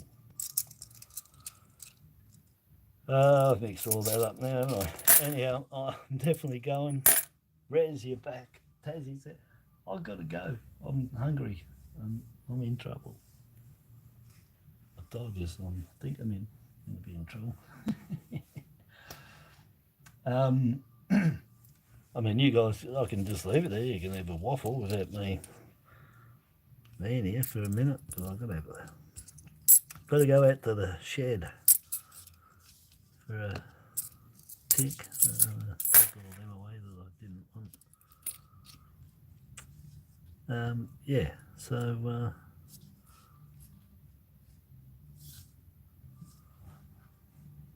bye again, yeah. Time for lunch. So is everybody going to go? Because I've got to go. I hate hanging up, as we all know. It's really hard to do. Breaking up is hard to do. So that's all our age groups. Yes, lunch. Yes, it is. Yes, it is lunch. I think I'm gonna have ham, cheese, and tomato toasty in the George Foreman. That does really good because it puts the marks on there. Does a good job. Lunch was 3 hours ago. Yeah, it probably should have been for me too. Anyhow. Okay, people. Thanks everybody for dropping in. Hit the like if you haven't. I've done it. Thumbs up. Yeah, it's done. And I've just gone way over again. Anyway, time goes quick. It really does. All right. I'll catch you all. Yeah, I haven't got nothing else. I haven't got any mail call for the albums. I've got no badges that go in there. I haven't bought anything new, and I don't have nothing there of late. The show, it'd be digging up stuff if I had to dig out anything. But yeah, so I'm done. I don't have nothing. Game over. That's it. Yeah, I like that one. Yeah, it is, isn't it? Yeah, I like that.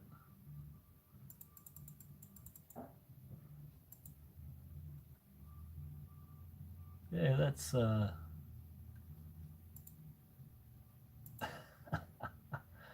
they're pretty cool, aren't they? They're good, those new ones. I like them. I didn't know my name comes up gold with a crown. I'll have to do more on the phone. It does.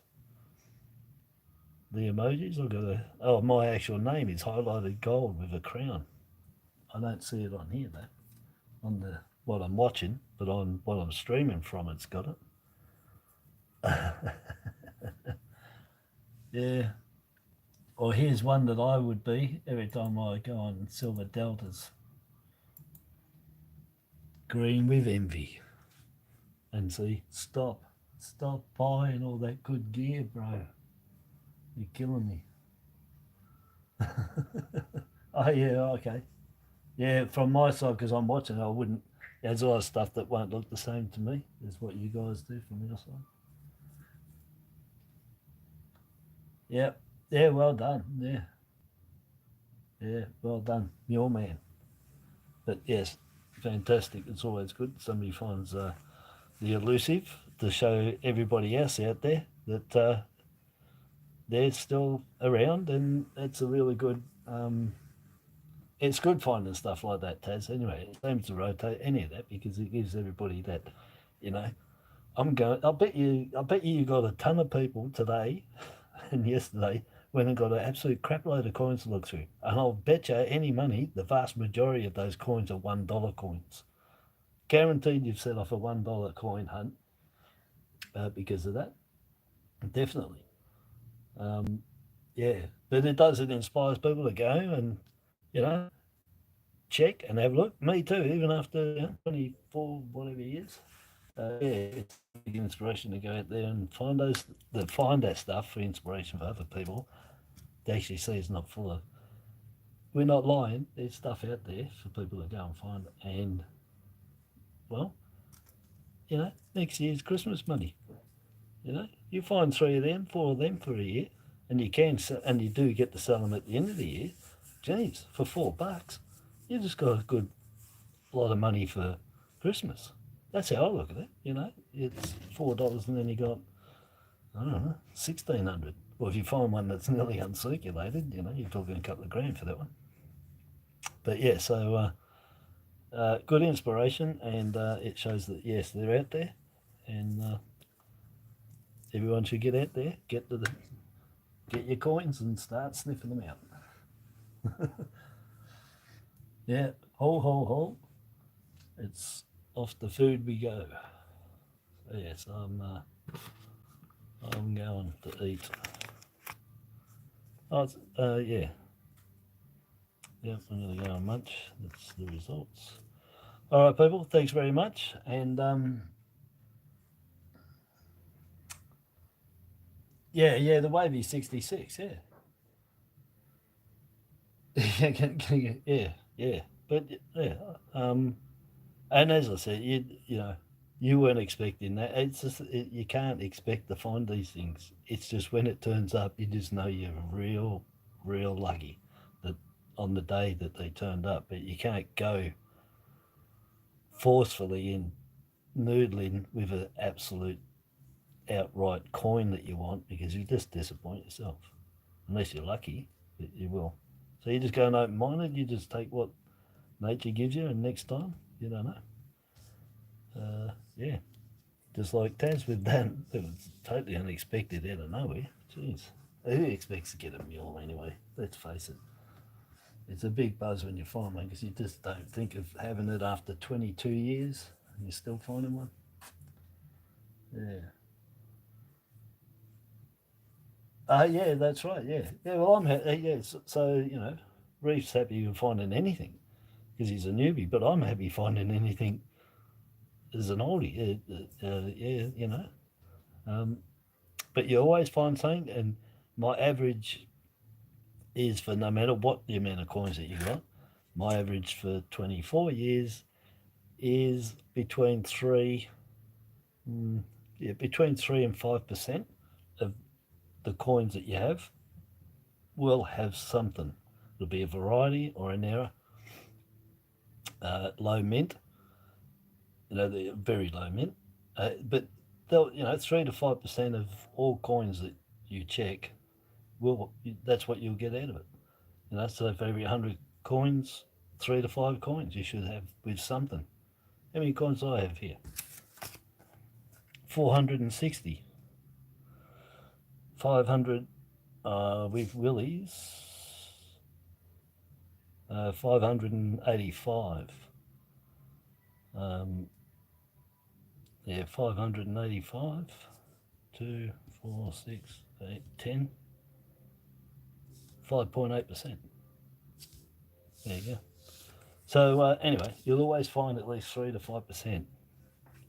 Even in your change in your hand that you get, there'll be something in there. Never fails.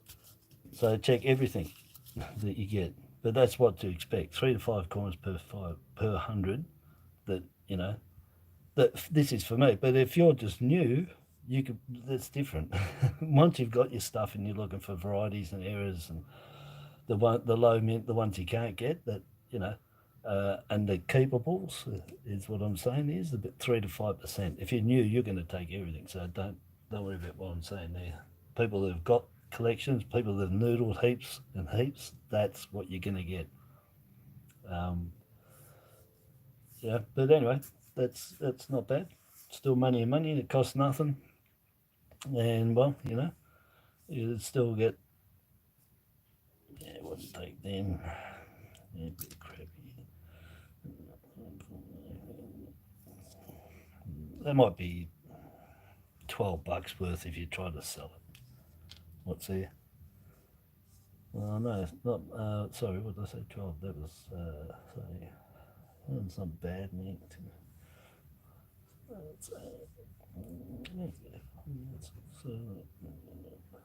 I say about 17, $18 for what's there.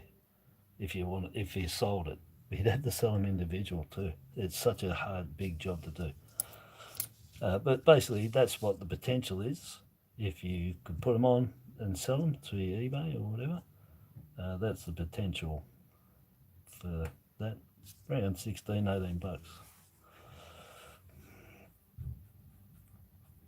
Oh, I'm glad your grandson's enjoying. I didn't know he was there, Reef. I try not to swear, and I thought everyone family, orientated, because that's what I want to do, not just teach adult, everybody. And everyone should be having, I've been pushing for the last 2 years, the younger the children are that start learning to coins and collecting coins, the better. The mathematics and everything else that you get out of this, percentages, architecture, design, the list goes on. I should do a list. I think I did do a list one time in the video, just to show what I reckon jobs that can come from collecting coins. They're astronomical. And the main thing is, it's mathematics. You've got to know maths. So the quicker, younger that you can have it, anybody collect coins, the better. Percentages, fractions, real estate, shares, everything is in there to do. And people that collect them, they might pick something from it that inspired them, or I don't know, they want to. Millions of stuff, not millions, there are a vast array of jobs for the future for people that collect coins seriously, working out the averages, right into it. And that you get the best education on mathematics as well as collecting too. And selling as well. If you sell, it's an all-in package. So the younger the better. So grandchildren, grandkids, kids, as soon as they can know not to swallow these things, that's when you teach them. So maybe 5, is it? I suppose maybe, as long as they don't swallow them.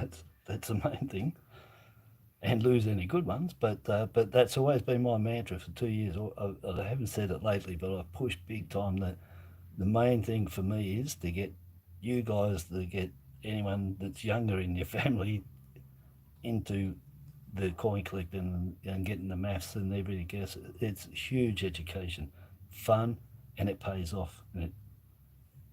So that's what I do.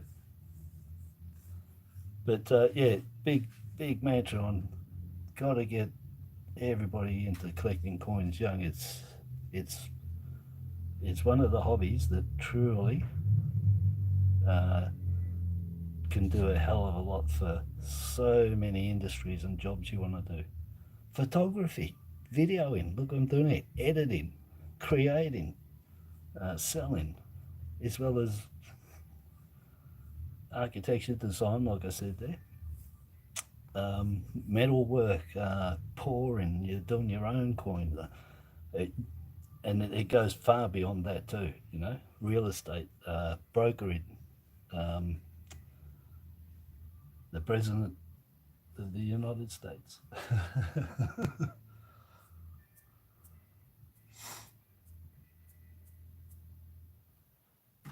Sorry, Prince, I'll put that there. It's just if any full stops and things go in, my little catches to stop spammers getting on there. We'll pull you up and put it into hold until I read it.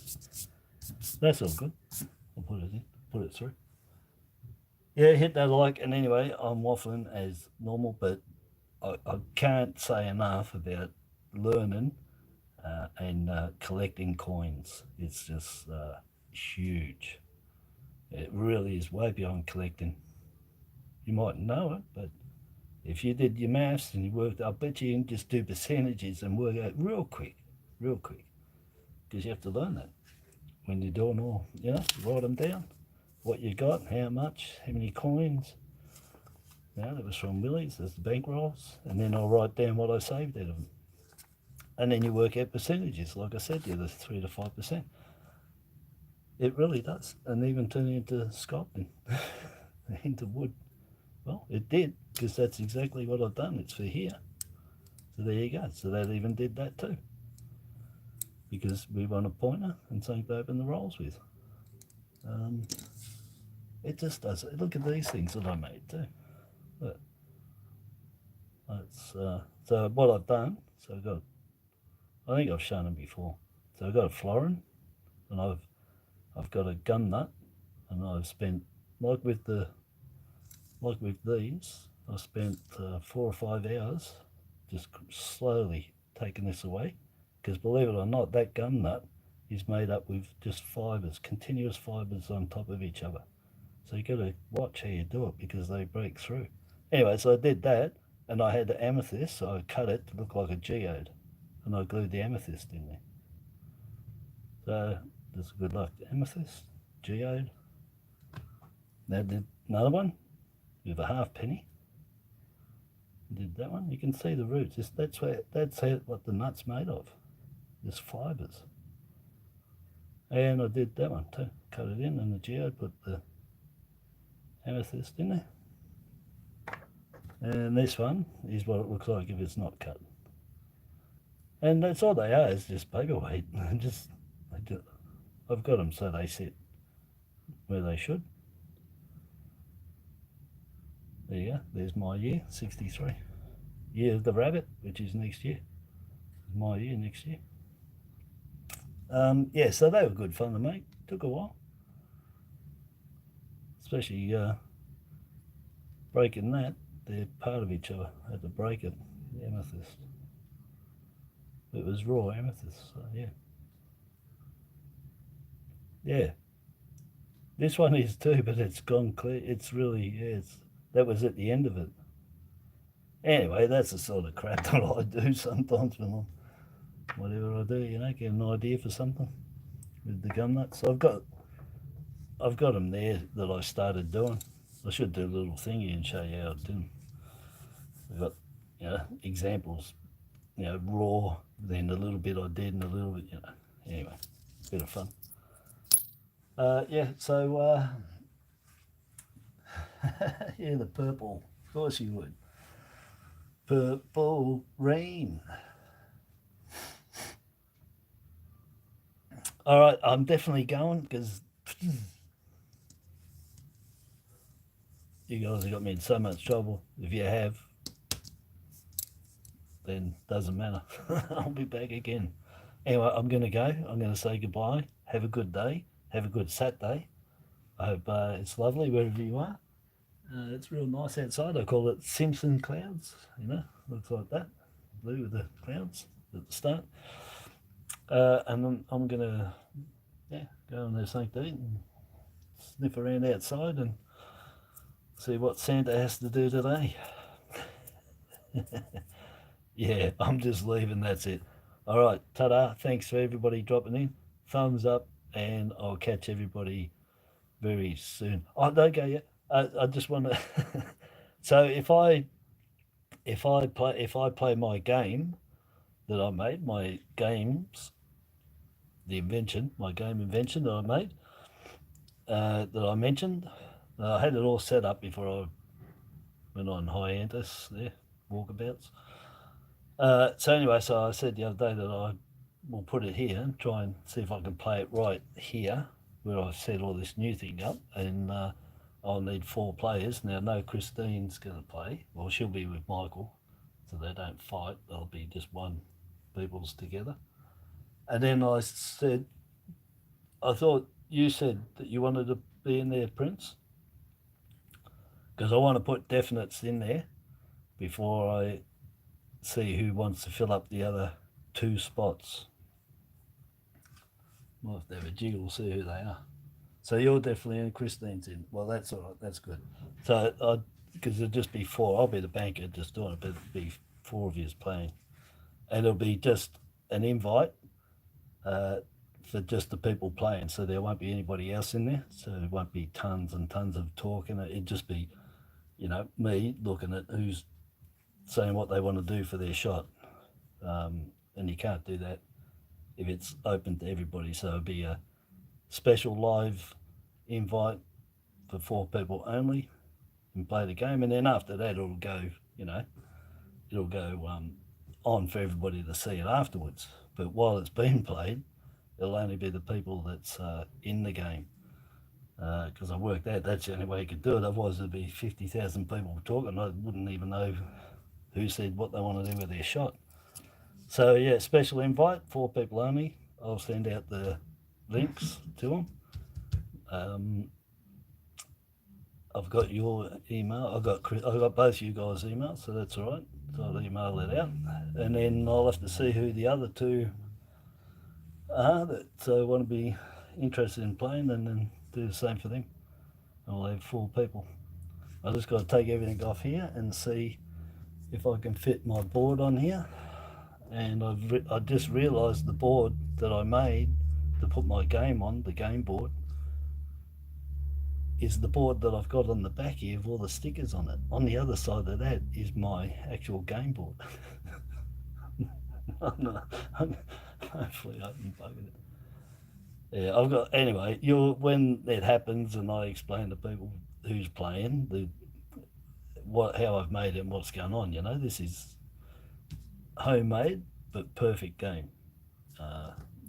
It's just that, anyway, it'll be top stuff. The game's good. The boards, you know, they're homemade because I haven't sent it off to get made. I checked it out a few times. To have one made, have one game made, I think it was close to maybe $300 to get one made in America, not here. I never went ahead with it, so a lot of work. A lot of work, all the design work, they want all that for the wrap and the board. I need a designer for that, and I am a designer. Yeah, so I invented 3 games, and only my family's played them. I made them in 2004, 5 and 6. I came up with 3 games. I made them. I made all the parts to them. I made all the rules. I've done everything. They play perfect. They're the perfect time slot. They between 45 minutes and an hour and 5 minutes, which is the perfect time. I made them to make and sell, and I just haven't done it, and it's in house. So they're my games. They're my inventions. They're totally well, unique to what I did and how I made them, and I just wanted to test out one of them with people outside of the family. But no problems from me or the family, and I wouldn't tell you anyway, and I wouldn't put no crap on this that I'm going to be embarrassed about. I think you might be impressed. And who knows, one day somebody might be able to get it made for me and we make millions of dollars. Well, I got 3 games I came up with, and I've got more that I started working on. Got a karate one. I got one on consoles, or the game consoles. Cricket one, there's another one. I can do any game. What I came up with, my basis for the game, I can do anything. Come up with a theme, an idea, and I'll be able to do a game for it. Endless. I can do thousands with my base idea. You can just I can do whatever I want. You'll see anyway. and I'll show you and explain stuff on that. But yeah, but basically the basis to the game that I made can be transformed into any game, any idea. You come up with an idea, you think of a theme, and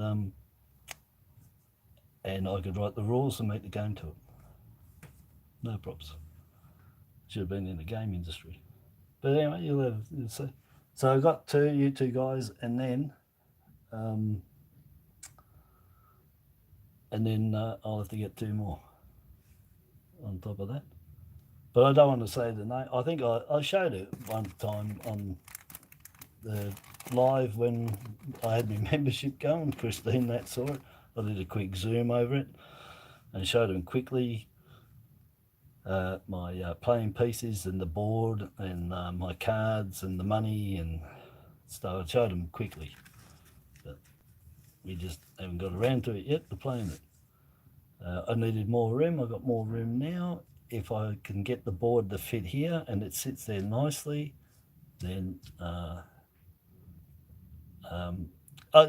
same as the normal board, you're going around and stopping on squares and doing things, and which is your normal board games. It's just what the context of it, what I've got, and the rules that make it different. But I can't spell nothing on what it is, you know, because I don't want to pirate it or nothing yet, anyway. But yes, it's just it's rolling the dice and working your way around, and the end winner is always the same as anything else, the one with the most money. So the basis to it for going around, the end result to it of the most money is like nearly every other game. It's just the concept of the setup and the rules and the mathematics that have gone into working out the squares to use in there too, because that's a huge difference. That's massive.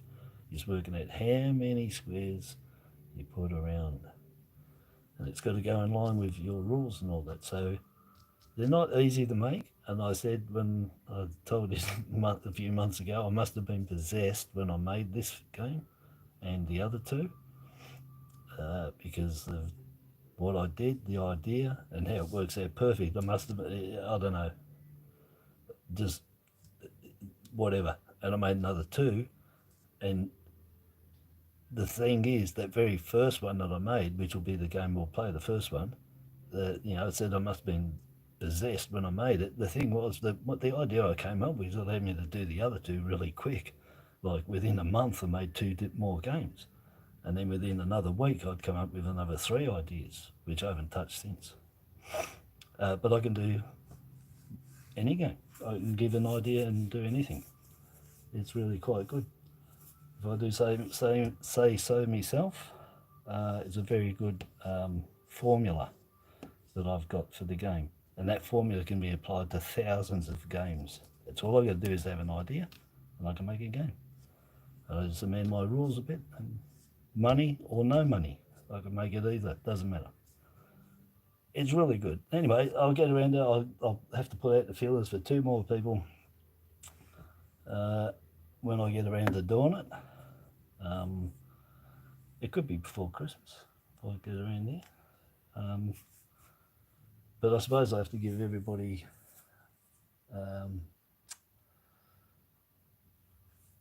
no one, because it's a bit hard to say because no one's seen my game. You got, Christine, you saw it a bit because I showed you when we were live one time and I zoomed over to it. So you saw it. And it's about mining. So you're mining for gold, silver and copper, basically. So it's a game where you're mining and you're making money, and you'll see, yeah, mate, it's really good. Yeah, I think you'll like it. So I suppose, yeah, I'd have to tell everybody a date if I did it, wouldn't I? I can't just decide out of nowhere to do it. Well, I can if I wanted to. It's just bad luck if nobody joins in. Yeah, but anyway, look, the average time on the game is about 50 minutes, 55 minutes, which is the sweet spot for making games. Sweet spot for making games is 45 minutes to an hour and 10. And the sweet spot is 50 minutes to an hour. Any game maker, anything will tell you that. It's something that you don't lose interest in, and it's quick enough that the grandkids and the grandparents and the family and parents can actually get a game in before tea or after tea, before bed. That's the idea of the sweet spot. It's 50 minutes to an hour for a board game. That's, for family board game, because they reckon that's all families have got time for their kids, is to get in the 50 minutes to an hour. So that's what you aim for. And this, believe it or not, fell right smack in there. I couldn't believe it. All for a few tweaks that I did. I just tweaked a couple of little squares that I had, and I tweaked them with some moves, and I couldn't believe it. It's beautiful.